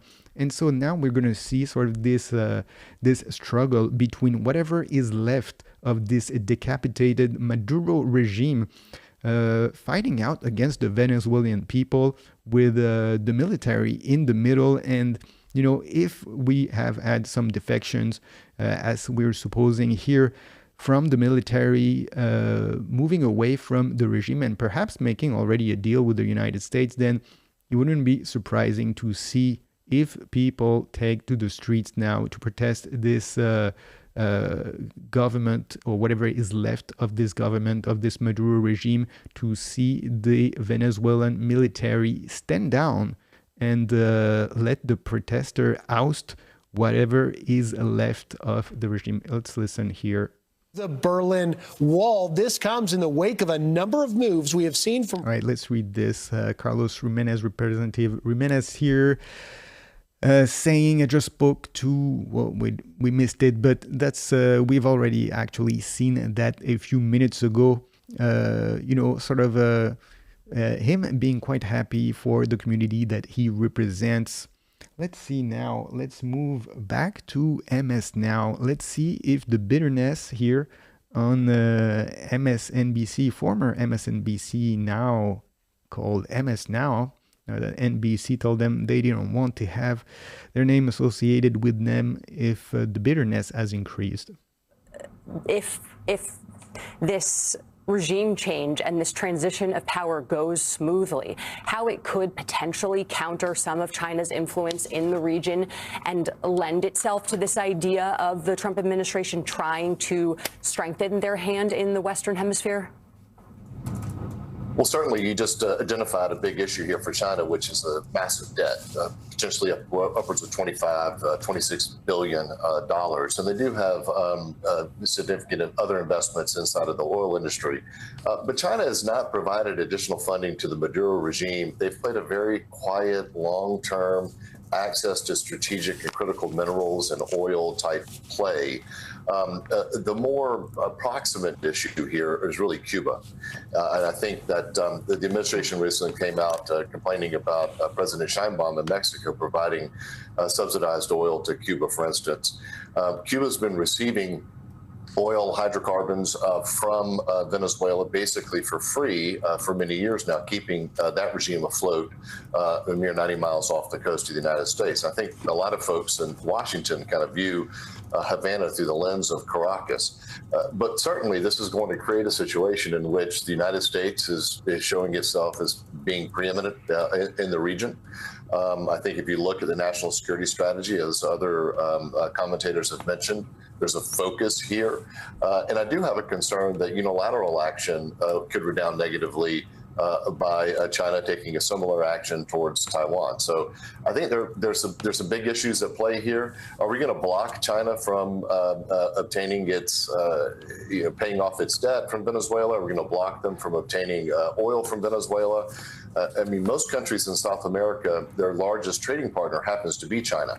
So this is a world in which it's an and world. The United States and China are going to be, or China is going to be an important player in. I think he has it wrong here, saying that now that we've seen the U.S. do that, then the Chinese are probably want to be moving on to Taiwan. Well, if anything, if you are China and you've been watching what has been happening here over the last year, you've seen Assad taken out, you've seen Iran almost taken out, perhaps to be taken out soon, you've seen Maduro now taken out, and you've seen the situation in Ukraine with Russia in a difficult situation that is very hard to negotiate for them. If you're China and you're watching this and, you've been standing on the sidelines watching what was happening, trying to make your decision of whether should I move on to Taiwan, then perhaps tonight you're watching this and you're like, yeah, it is not the right decision to be moving on to Taiwan, at least while Donald Trump is president. It would be a very bad move because the consequences, they're there for you to see here. Maduro now captured, as the Chiron says here on MS Now, but let's continue to listen to this guy. Even kidnap American citizens. After 3 times we've negotiated for the release of Americans. So there are a lot of reasons here for regime change to take place in Venezuela. The Venezuelan people already voted for regime change. Now, whether or not, my questions becomes, okay, now that this has happened, well, who's in charge? What's the strategy for long-term stability? How do you rebuild a society that's been undermined for so many decades, 25 years of Chavismo? This is going to be, frankly, the hardest part, taking nothing away from the brilliance of the tactical maneuver. Now, how do you rebuild a society after years of socialism? Well, it is the same problem that Javier Milei in Argentina has been facing. And it is, of course, very, very difficult once, you've destroyed the economy of a country. It takes decades and decades to rebuild. But, at the end of the day, you have 2 choices. You can either remain in that latent state of destruction and do nothing and forever slide into poverty, or you can stop it and turn around and use capitalism to actually improve the lives of your citizens. Let's listen to this guy. The talks as recently as Friday with the president of the United States, saying that they were ready for U.S. investment if this was about oil. When you think about how we got here and the kind of lack of what it seems, at least publicly, diplomatic talks, that's not typically how this is done. So it's clear there was behind-the-scenes negotiations. I mean, we've heard stories in Washington that, you know, there was Marco Rubio's kind of faction who wanted Maduro out, and then there was Rick Grenell, who actually was trying to make some kind of deal. It seems that President Trump made this decision actually several days ago. There's been some reporting this morning that it was made actually on Christmas Eve. And so the statements from Maduro, you know, in the last 24 hours before this operation that he was willing to negotiate is a little bit too little, too late. But at the end of the day, I think that the president made a decision that, in his view, was kind of long time coming. And I do wonder that if there was any kind of chance whatsoever of any kind of negotiated settlement, if Maduro refused to step down and leave the country. I mean, that was the red line that we had heard over and over again. You know, save that. This was almost inevitable, and I just take a look at, you know, the force posture that we've seen growing, and I think I've been on the show months ago talking about this. About it for a while. You know, when you have the U.S. Special Operations world, and that's, you know, my old kind of bailiwick, and in the intelligence world, when you see U.S. Army Special Forces, where there's actually a ship there, it's a platform. There's the U.S. Army Special Operations Aviation Regiment, Task Force 160, and so when you see them there for, you know, days, weeks, and months, something's coming. You don't put that kind of posture together. So this plan, of course, has been in stages, and I'm sure they were ready for whatever reason, whether it's the intelligence picture, giving diplomacy, back channels, maybe one more chance. But ultimately, I think while we all woke up this morning, this was seemingly a shock. If you kind of step back, this was something that you saw the pieces in place, so perhaps not as surprising as we think. As always with Trump, the action may not be a shock, but and of course, this guy is a CIA spook here, and he's not really going to tell you the truth, you know, pretending, oh yeah, there was some back channel negotiation, and perhaps they were trying to make a deal with Maduro. And, you know, what we've seen from, this administration, whether it was in Syria, in Iran, or elsewhere, is sort of this subtle, fooling tactique where they're negotiating, and if you don't give them what they ask for something that is sort of beyond what their counterpart will accept. And if the counterpart doesn't accept, then they use this ruse, to actually prepare some intervention. And it's exactly what we've seen here, sort of this good cop, bad cop type of scenario where, if he is to be believed, and you had the Marco Rubio faction wanting Maduro out, of course, which is understandable, and the Rick Brunel faction trying to make a deal or somehow negotiating, then perhaps all of this was just a sort of a tactic to blindside the Maduro regime into thinking that the Trump administration was willing or interested in negotiating, while at the same time they were planning this operation and sort of blindsiding Maduro. Perhaps they made him believe that a deal was imminent and that they were going to actually work with Maduro, and then the next day the helicopters come in and they scoop him out of Venezuela and they take him to the United States. That would be pretty much the mode of operation here that we've seen both in Iran and elsewhere in Syria and in many places, of course, over the last year. Let's listen here. Is staying with us. It is the top of the hour. You're watching The Weekend. I'm Jonathan Capehart, along with Eugene Daniels and Jackie Alamany, and we continue now with the major breaking news from Venezuela. President Trump says the United States successfully carried out a large-scale strike against Venezuela in an overnight operation. In a social media post, he added that Venezuela's leader, Nicolas Maudro, and his wife were, quote, captured and flown out of the country. This operation was done in conjunction with U.S. law enforcement. President Trump will deliver a news conference from Mar-a-Lago at 11 a.m., joined by Secretary of State Marco Rubio, Defense Secretary Pete Hegseth, and Chairman of the Joint Chiefs of Staff, General Dan Kane. In a brief interview with the New York Times, President Trump called the mission, quote, a lot of good planning and lot of great troops and great people. It was a brilliant operation, actually.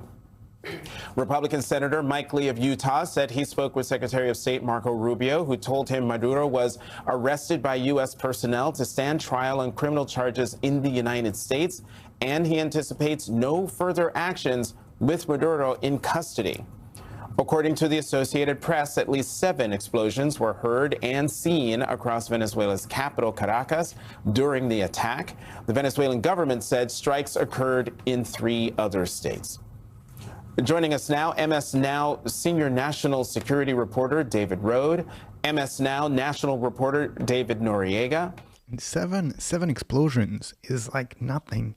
7 explosions is, and this reinforces our thesis here that, the armed forces in Venezuela just stood down while the U.S. troops moved in to take Maduro. Conference at 11 a.m. from Mar-a-Lago. Can you give us any insight into what the president is going to do at that press conference, what he's going to say? Yeah, look, we can likely expect this will be the president touting victory in this capture of the Venezuelan president. And who are these people? Who are these people on MS Now? Like, you look at the other channels and there is like, at least decent talent. Even on CNN, they have decent talent. MS Now, like, it's just a bunch of 20-year-old. Like, look at this guy. He looked like he's like a freshman in college. What has happened to this channel? I mean, it's not surprising. You've seen the downfall of the former MSNBC, now called MS Now, because even NBC doesn't want to associate with them. And, and you've seen who they've had on air, over the last few minutes. Like, what the hell is happening? Like, these people don't have journalists anymore. They have just like a bunch of random influencers posing as journalists. And, of course, there's very, very little actually journalistic work being done on these channels. They're just reading a prompter and circulating the images from Twitter that we've seen already at the beginning of our live stream, and then just reading a few tweets by people on Twitter. And the commentary, the level of the commentary is absolutely abysmal. These guys, let's listen here. Was key in that Truth Social post, pointing out that this is a large-scale U.S. military operation surrounding a law enforcement action, taking Nicolas Maduro into custody to face charges in the U.S., he and his wife. As you see these shots overnight, obviously we started getting word in the early morning hours of these explosions, and as time went on... You see Brett Bayer, a little bit more gravitas here than the zero charisma guy on MS Now. And just talked about, and this essentially a snatch and grab operation. Now, I heard you guys talking to Brian Kilmeade earlier about how long this may have been going on. It may have been planned a long time, and we're going to get a lot of the firm details from that 11 a.m. news conference at Mar-a-Lago with the president and arguably a lot of members of his cabinet. As you look live at Caracas, Venezuela, at first light, we'll get a better sense of what exactly was attacked, but it was these military bases to protect this effort to get Maduro and his wife out. And I think the world is reacting, but in a muted way. Because it had long been thought that this was a narco-terrorist leader who was working with cartels. And the president has signaled that he wanted to bring that to an end. So you will be anchoring our coverage of that 11 a.m. press conference. How specific do you think President Trump will be in those details? And maybe more importantly, how do you see the politics of this playing out domestically? Yeah, I think he'll be pretty specific because there are a lot of criticism already on the yeah, exactly. He likes the win. He already talked briefly to the New York Times overnight in a phone call right after the Truth Social post, saying it was a huge success. I think we'll hear a lot more about that and the specifics of the operation. But he also is going to talk about a warning to the rest of those countries down there, Colombia in particular. He's singled the Colombian president out already about its efforts in the drug trade. This is Listen, this is a different operation. There was already a lot of political upheaval inside the MAGA movement and on the right that we were going to get engaged in a long battle and a war on a country that, much like Iraq, we just shouldn't be on the ground long term. It is have their own country deal with the problems. The president, in a speech in Saudi Arabia, talked about that America First policy and how he sees it through his eyes.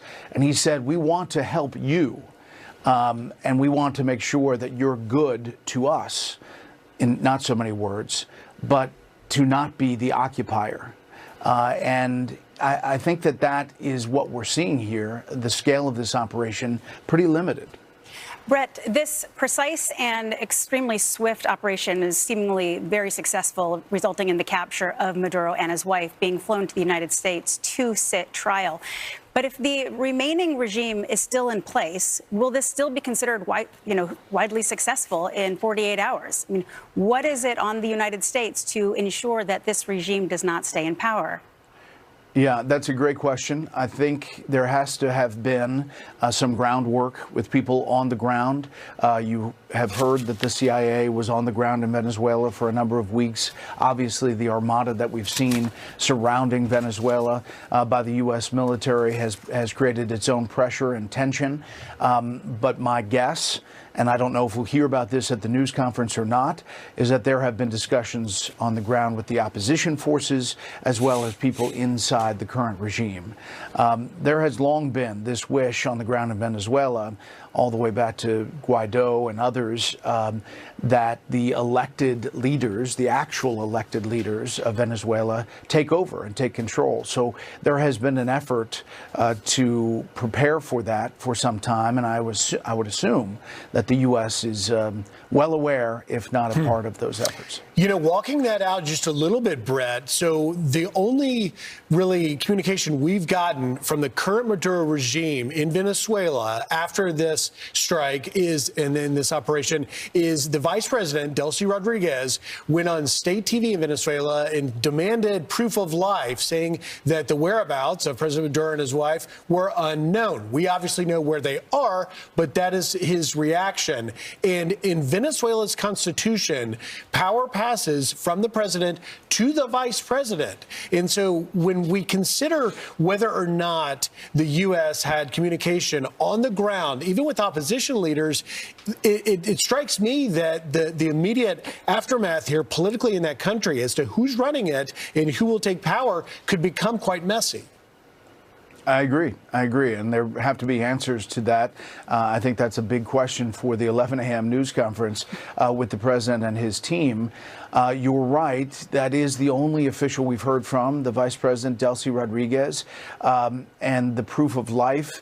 I just thought it was interesting if you all could put up that Truth Social again and just look at the specific wording that the president uses in the planning of this. And, you know, specifically saying it's a U.S. military operation and a law enforcement operation and a negotiated effort to get Maduro out. And there you see the Truth Social successfully carrying out this large-scale strike against Venezuela. And then it goes on to say he's been, along with his wife, captured and flown out of the country. The operation was in conjunction with U.S. law enforcement. There has been this effort, I think, to figure out how to get Maduro out.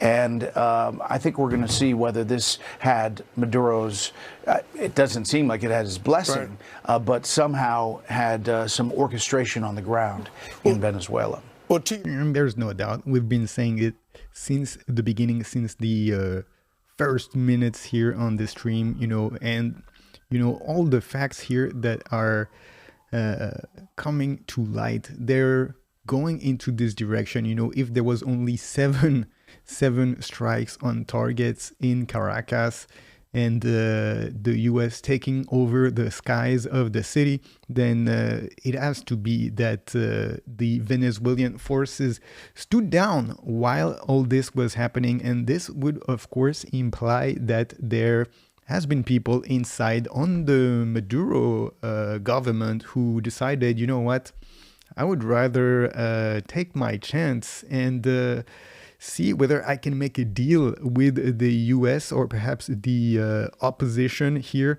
and not stand in the way while Maduro gets taken out. And so now, he mentioned Delcy Rodriguez, the vice president here in Venezuela, asking for signs of life of Maduro. And of course, it is because, she cannot really take over from Maduro if he's still alive, because he's a captured president and he's still the president. So essentially, perhaps she's not going to have any news of any sign of life given to her by the US, and they're gonna wait, and next time she's gonna see Maduro alive is gonna be his appearance in court in the United States. And by that time, perhaps there is going to be already the Venezuelan opposition taking to the street and telling people to take to the street to oust whatever is left of this regime. And perhaps Delcy Rodriguez will make her way some other place, to some other country, who knows where, maybe China, maybe Russia, maybe Colombia, or perhaps Cuba. And, if not, then I think she might be in some trouble, because if the political situation, if the regime flips over in Venezuela, then she could very, very well find herself in prison and be sort of responsible for all the deeds of Maduro, while the US keeps its hands on Maduro.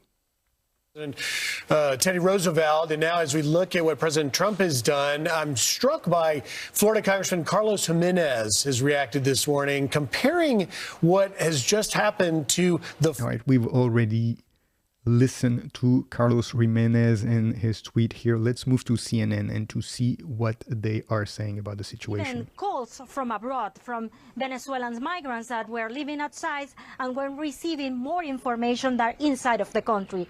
Here we learn from a statement released by the government, and they acknowledge the attack. They say it's an aggression. The Maduro government saying that in a statement that is violating the UN chart, and also saying that they will declare a state of emergency. So far, since the 1:52 a.m. in the morning, we've been receiving messages from several government officials, such as Delcy Rodriguez, that is the vice president of Venezuela, and the general attorney.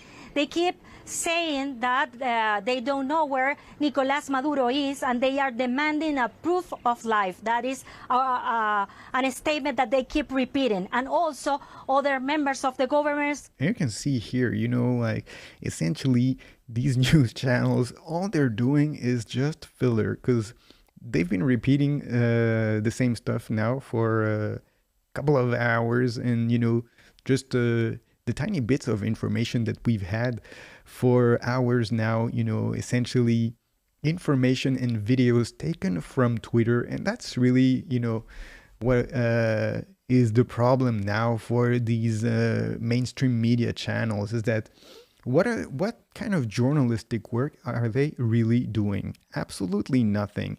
You have this woman here who's an independent journalist, who's just a regular citizen, I guess, a contact that they have over there in Venezuela. She's set herself with a camera and a tripod, and she's live streaming all to CNN, and she's repeating the same stuff over and over, essentially filling, the air, while CNN doesn't have really anything to say and really any guests to put on. It's early in the morning, and they're just circulating these videos, the few videos that are on Twitter that we've showed, in the first minute of the live stream here. And, essentially, this is more interesting now. Florida here, the Venezuelans. Concentration of Venezuelans living there celebrating the capture of Venezuelan President Maduro and his wife. We'll take a quick break. This is Doral in Florida. So we're seeing, the what we were talking about earlier, the reaction of Venezuelans in Florida, and in America, that is going to be majorly positive, and it's of course going to be a problem for the Democrats. It's going to further move the Hispanic electorate in favor of Donald Trump. Major win here for Trump and the Republicans. And of course, we are already in 2026, and this is an election year. And all along this year, we're going to see a battle to, from both political side to try to, get support and put themselves in a positive image before the election that will take place in November at the end of this year, almost a year from now, 11 months or something like that. But Donald Trump starting the year strong here. But to go back to what we were saying about this mainstream channels, of course, now they have a problem. And first of all, their first problem has been the credibility. They lack credibility because, of course, they've been caught so many times lying or reporting things that were not accurate and never really walking back their mistakes or commenting on them.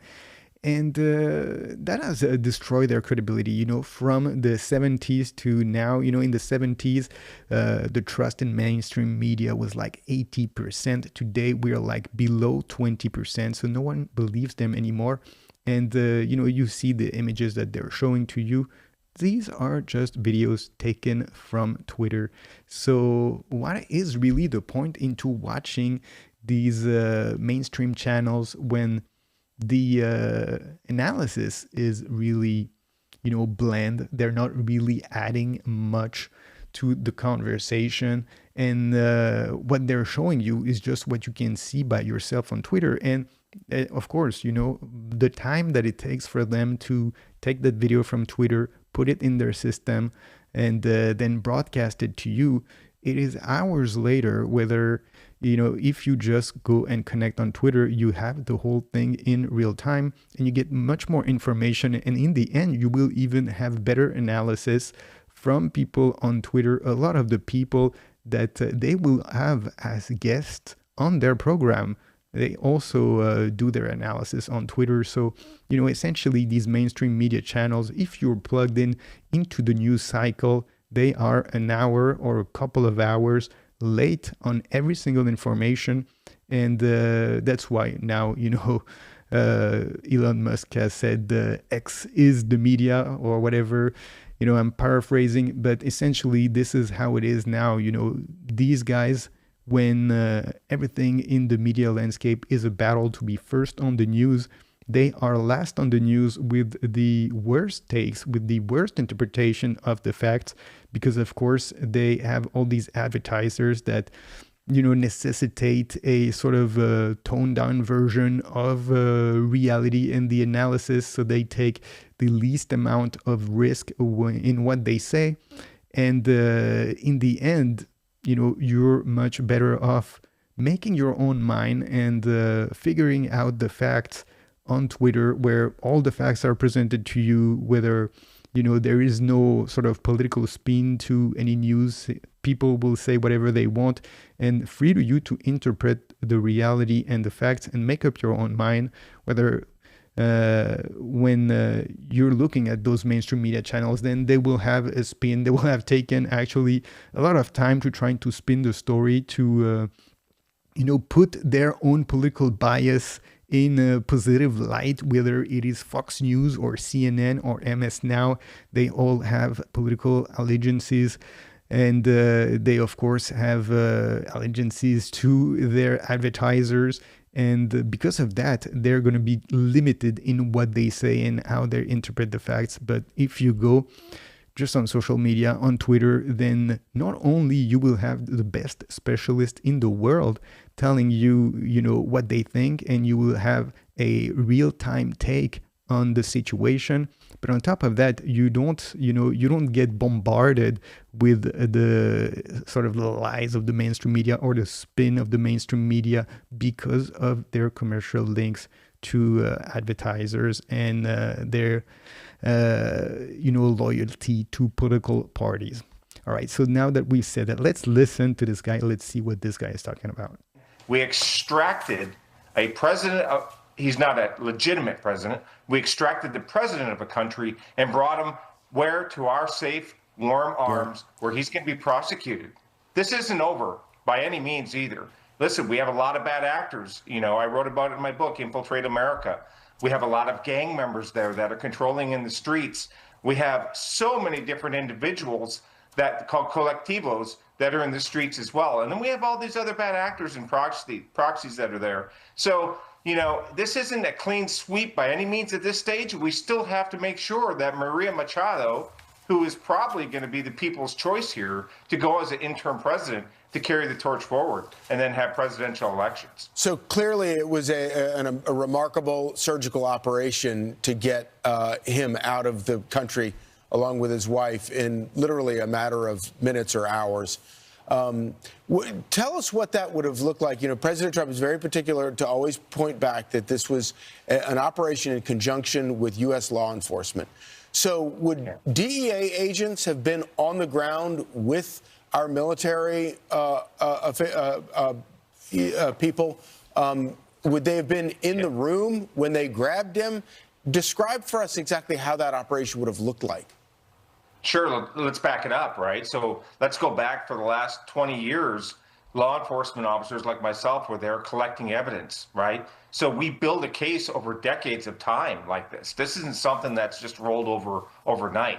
So we have decades of investigative effort against these people. And let me tell you something, we had a lot of dangerous situations. They wanted to kill me at one point, right? So I had a contract on my life from them. So, I mean, these guys, they're not playing games by any means, but we have other officers that were there, other agents, and we had other people within the United States that were investigating them well, and we pull it all together and we make this case. And in 2020, they came out and said, this is what we have, right? Which is a huge collective effort of all the law enforcement. But when you go in with a military force like this, okay, and I can't speak to too much of it, but there's a lot of people that were providing intelligence to the military in Fort Bragg, right? Okay, so I'm not going to talk to my involvement in it, but I was involved in some aspects of that. And the intelligence that goes into this, you're going to take anything you can that's going to be legitimate, solid intelligence, right? So those military operators are going to go in. DEA is not going to be with them in the helos and all that stuff. That's not what we do. We investigate, right? However, when they brought him out of Venezuela, they turned him over immediately to DEA agents who took him into custody, and then DOJ is obviously going to prosecute him with the help from DEA and other law enforcement agencies as well, because everyone has a case on one of these guys somewhere down the rung, right? So that's what happens. But DEA agents are not going to be flying in the helos there to go grab them and so forth. But we do provide intelligence as well as other people. Remember, there's a $50 million bounty on this guy's head. $50 million. And Wes, it's important to remember that this isn't just a humanitarian effort because for the Venezuelan people. This is a national security crisis because of the narco-terrorism and all of the drug trafficking coming through Venezuela. I mean, you look at all of the routes, and they all lead to our southern border here in the United States. And while President Trump has done a miraculous job at shutting down the southern border, he's not stopping there, and he's actually trying to go to the source, whether it is from China or other. All right, low interest here in that. Let's move back onto CNN and to see what they're saying now. Back in November, when the military pressure was just stepping up, we were seeing the attacks on the drug boats and so forth. We spent some time looking at the different options, and this was the first one. Although I would have to say that this one was executed much more quickly than I think people we were interviewing at the time had in mind. The initial thought was if you struck many of the military bases that were right around Caracas, that eventually it would force Maduro to flee and he would probably expose his whereabouts. Here, they clearly knew exactly where he was. And so the operation was really about making sure that they could get in and out cleanly with no interference from the Venezuelan military. And that's exactly what happened. But as General Clark has suggested here, one of the things the U.S. does excellently is this kind of capture and extraction operation. What time has shown we don't do terribly well is managing the aftermath. I mean, think about the enthusiasm when Saddam Hussein was captured, right? And yet our ability to control what was going on later on fell apart pretty quickly. It's a big country. It obviously has this huge national asset in the world's largest. Interesting here point that they've been raising in both channels here is the aftermath. What happens in the aftermath, and sort of hinting, oh well, if it doesn't play out exactly the way that we want, if we don't get sort of this regime change in Venezuela, then it's a bad look. And I actually disagree with that. Even if whatever is left of the Maduro regime, whoever, Delcy Rodriguez, is she gonna lead the country after and be the strong man or strong woman? I really doubt it. But let's say somehow by some miracle they managed to remain in control of the country, then still the U.S. went and snatched Maduro, and he's going to go in prison for a very, very long time on all these drug trafficking charges. And, even if there is no regime change, then it's going to be a big win for the United States, bringing to justice one, the biggest drug trafficker in the world, essentially the leader of the biggest narco state in the world. And putting this big vacuum here, well, let us move. We don't want to see this commercial. Putting this huge power vacuum in Venezuela, and it's going to be sort of a warning to other states that, the U.S. has the capability, if you're a sort of a leader of a country and you go rogue like that, and you decide to do things that harm the United States, then we have the ability to come and get you and bring you to justice. And I think it's going to put the world on notice that there's a switch. There's something different that has happened here, even from the first Trump administration. We haven't seen that. I can't remember when people have been making the parallel, right, to Noriega, and we haven't seen for a very, very long time anything like that. And this operation carried just so swiftly, so quickly, taking him out of the country and essentially living without really much happening, right? 7 strikes on Caracas is just like, it's nothing for an operation like that, for these helicopters to be able to come into the country.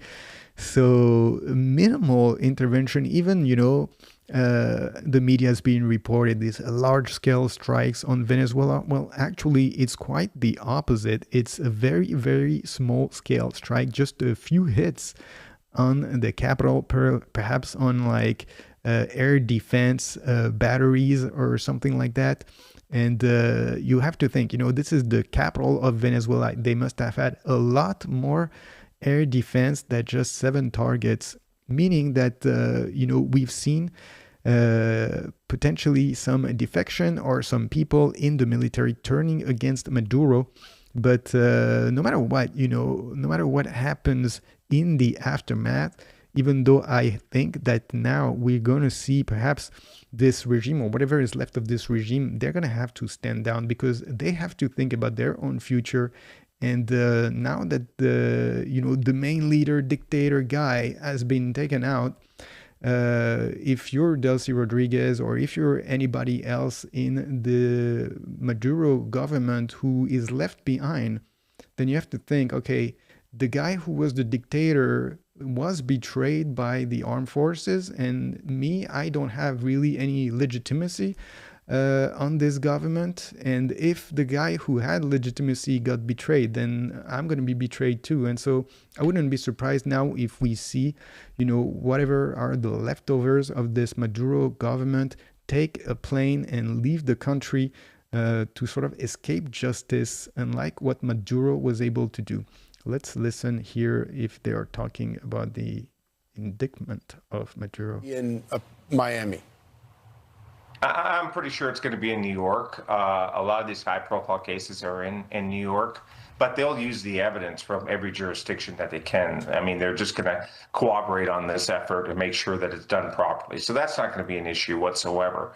But, you know, I'm telling you, this has been so well coordinated over the years. It's going to be a slam dunk. There's so much overwhelming evidence against all of these individuals. And this is just the beginning, guys. Listen, you have these two that have been taken into custody.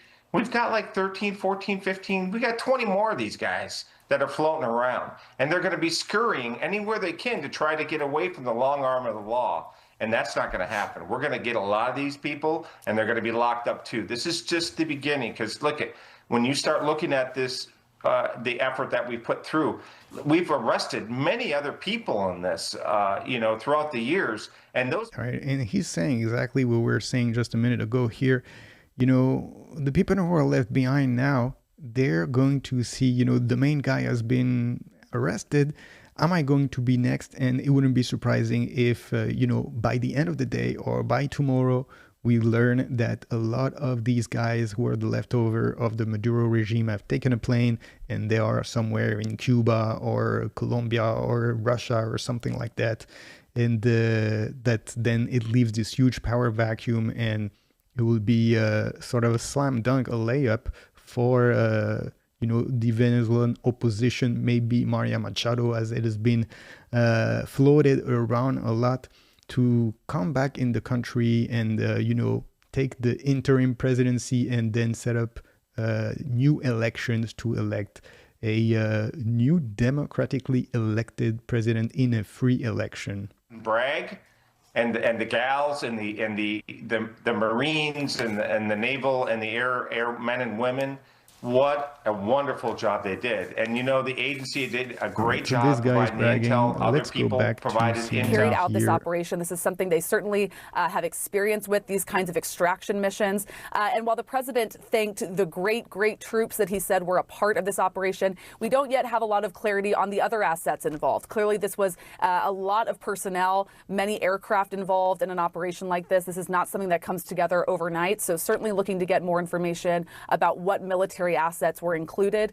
We have some video that we've seen of dual rotor helicopters, meaning Chinook helicopters that were flying over in the airspace over Caracas. And Chinook helicopters, they're heavy lift troop carriers. One of the things they specialize in is the insertion and extraction of U.S. personnel. So certainly aligns with what we've seen over the last few hours with the capture that the president said of Nicolas Maduro. And, you know, it's important to zoom out here, Victor, and look at the bigger picture of U.S. military forces in the region leading up to this. There's roughly 15,000 U.S. troops in the region, roughly a dozen warships around the area in the Caribbean. The U.S. has deployed F-35 fighter jets to Puerto Rico. So this was kind of a long time coming in this buildup of U.S. forces, really reinforcing the president and how serious he has been in talking about Maduro and Venezuela and the pressure campaign the White House has been really instituting there. So a lot of questions still of what this looked like, how this came together. As Kevin reported, you know, this was given the green light several days ago. And so more questions about what the timing looked like and how it was decided to carry out this operation last night. Certainly, we're going to be looking for more of those answers in the 11 a.m. press conference that the president is holding. All right, Haley Britsky, thanks so much. And we just seeing this post from the Secretary of State, Marco Rubio, where he simply reposted something that he put on social media back in July, where he says Maduro is not the president of Venezuela and his regime is not the legitimate government. Maduro is the head of the Cartel de los Soles, a narco-terror organization which has taken possession of a country, and he is under indictment for pushing drugs into the United States. Let's go down to CNN contributor Stefano Pozzoban. He's been following the strikes and the escalations in Venezuela over the last several months. Stefano, hello to you. The question here is, even with the telegraphing and forecasting from the White House, how much of a surprise is this to the Venezuelan people this morning? Oh, Victor, I think you cannot underestimate how much of a shock it is for the Venezuelan people. Nicolas Maduro is an authoritarian leader that has been ruling with an iron fist this country for pretty much the best part of the last 15 years. And he has survived, one way or another, multiple attempts to dislodge him from power, from street-wide mass protests in 2014, 2017 or 2019, to an opposition that mounted a legal challenge in 2019 with the opposition leader Juan Guaidó swearing him as the opposition leader and the country's president, and then once again just last year with a presidential election that the opposition actually won and published documents that showed that the opposition had won in a landslide. However, Maduro did not allow them to take power and remain in his power in the palace of Miraflores. This is a huge surprise, not just for the Venezuelan community, but for everyone who is looking at Latin America. For the last few weeks and months, we understood that there was a pressure campaign to convince Maduro to give way one way or the other, to, as Trump would say, go away, simply disappear.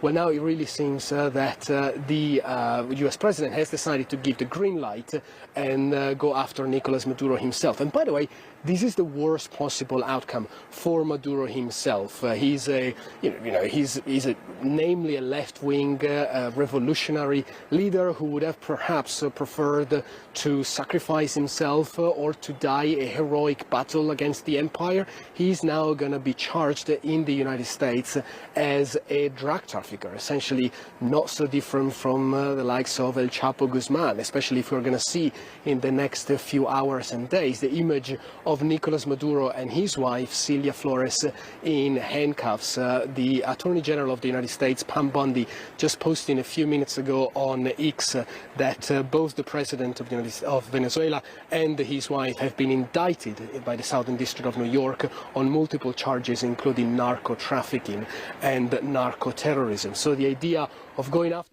And the only thing, I guess, that is something that is worrying is that he's going to be indicted in New York. Apparently, from the previous guest, like what he was saying, the Southern District of New York here, and we know how corrupt this district has been all through the cases. Of course, Epstein was one of the biggest ones, and Epstein dying in custody. Hopefully that doesn't happen with Maduro here.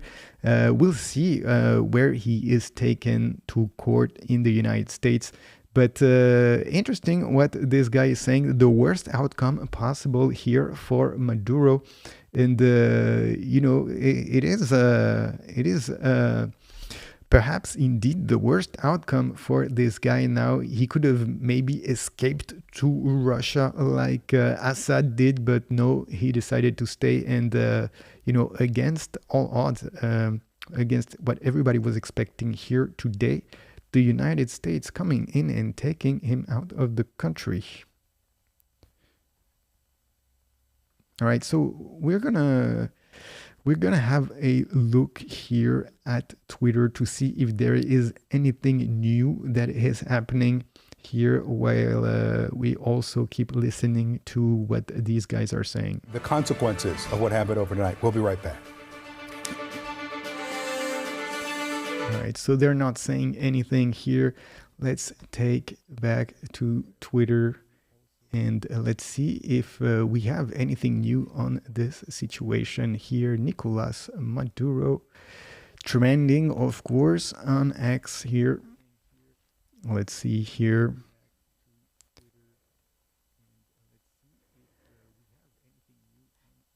So what do we have here?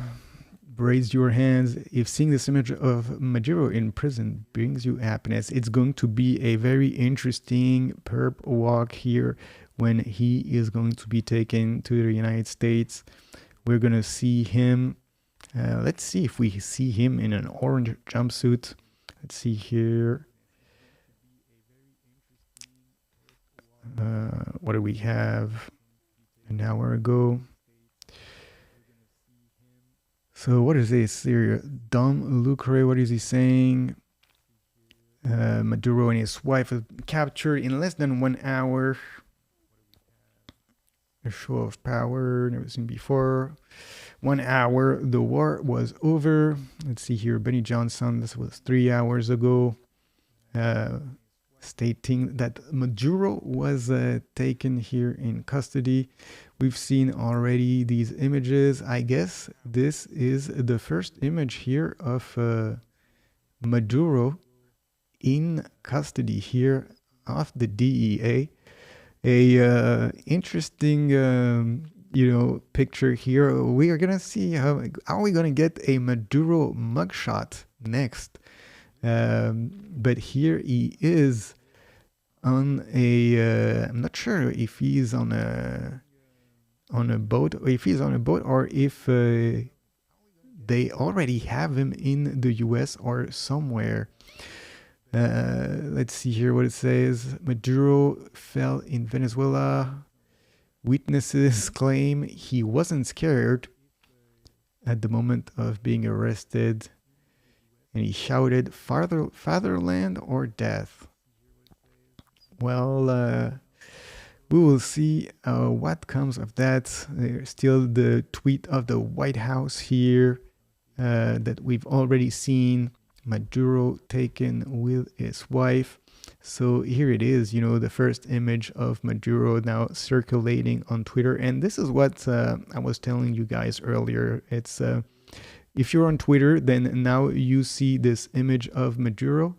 And within an hour, then we're going to see this image being shown on the mainstream media channels. And they're going to say, breaking news, we have an exclusive here of Maduro. And the first photo of him in custody of the DEA.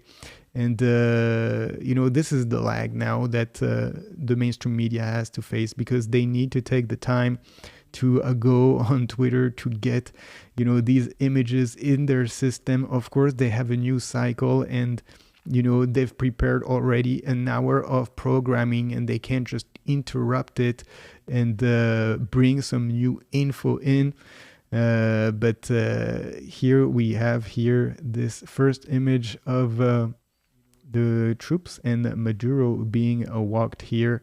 And let's see, what happens next. Of course, the press conference that's going to be happening at 11 here in the United States. So what is this here? The eventual defeat of Nicolas Maduro would mark the fall of one of the pillars of socialism in the left, with direct effect through Latin America. Long live free Venezuela, long live the Western world. Interesting that he has a flag of Mexico here along with Venezuela. And of course, the Claudia Sheinbaum has been, a big supporter of Maduro, of the Colombian president, also of Cuba. And perhaps this is why he's hinting with this flag. Not a good day for her, I guess. Let's see here. Walter Bloomberg, if you know this guy, then if you know.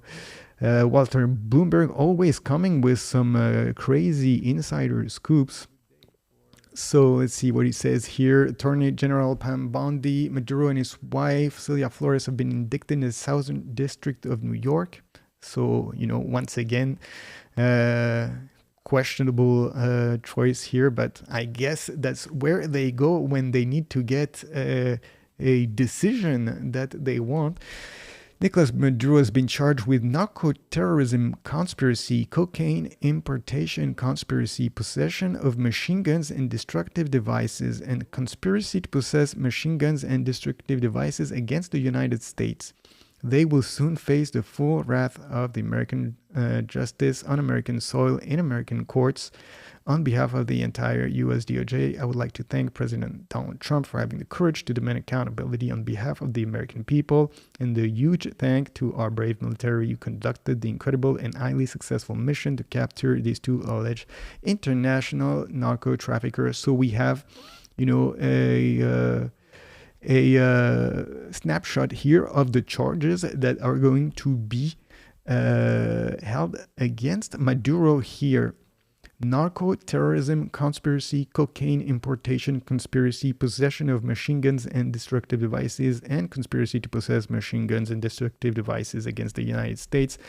I'm not sure, I'm not a legal specialist, but I'm sure every single one of these charges, especially the conspiracy charges, these are charges that carry a hefty sentence.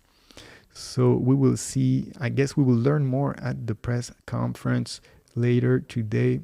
Let's see here, what is this?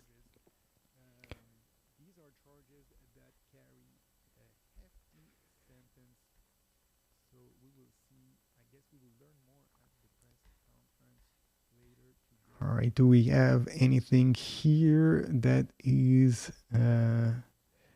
noticeable? That was the communication. Or do we have Bukele? What is Bukele? No. Bukele, that was an old video of Bukele talking about how he kicked out the people from Venezuela. Maduro's been arrested. Let's see if we have any other news. Maybe let's go back and listen to what they're saying here while we scroll. Of the fact that we're seeing these, we have seen for several months these targeted strikes on alleged drug boats off the coast of Venezuela, something that Colombia has been very concerned about.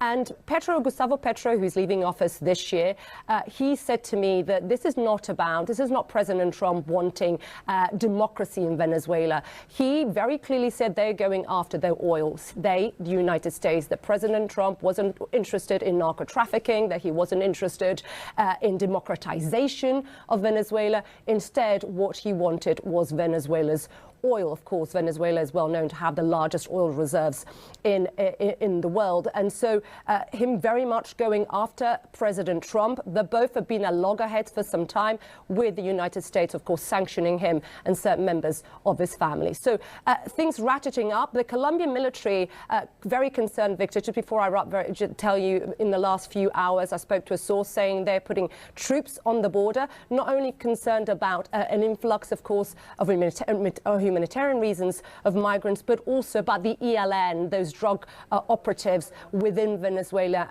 and what impact they may have in this transition in the next few hours. This is going to be critical. Something else to watch. Jesus Suarez for us. Thank you so much. Attorney General Pam Bondi says Nicolas Maduro will soon face the full wrath of the American justice on American soil in American courts. All right, so he is now saying what we've just been reading on Twitter. You know, that's exactly what we've been talking about here. But so here it is, guys. You know, the fall of Nicolas Maduro in Venezuela. Here you have it, the image. You know, the perp walk here in custody of U.S. forces, the DEA here. Nicolas Maduro is going to be charged with several conspiracy charges, narco-terrorism or narco-trafficking, importation of cocaine, possession of, weapons and destructive devices. A lot of charges are waiting for him, and perhaps this is just the beginning of the charges, the first charges being held against him. I'm guessing that perhaps we're going to see a lot more against him, and he's going to have a bad day now, and we're going to see, we're going to wait to see him in court. Is going to be some very, very interesting images, and of course, this is going to stick in the news cycle. They're not going to be able to make this go away because this is going to carry on. We're going to have to see him in front of the judge and so on and so forth. And so for the next couple of days now, this is going to be the center of the news, of course. This spectacular operation with the United States going in Caracas in the middle of the night, 1 hour, scooping Maduro out and bringing him out of the country. As we've said, in this live stream, there had to be some cooperation from the inside and especially from the Venezuelan military to allow the United States to do that. It remains to be seen what's going to happen in the political situation in Venezuela now, whether the regime or whatever is left of the Maduro regime, now that the head of the snake is taken out, that the main dictator guy is in custody and he's being walked as a criminal and he's going to face charges in court. What are the remnants of his regime going to do? Are they just going to flee? Or are they going to try to retain a grip over a country where the population, the vast majority of the population, is against them? We're going to see that in the couple of days that are going to follow.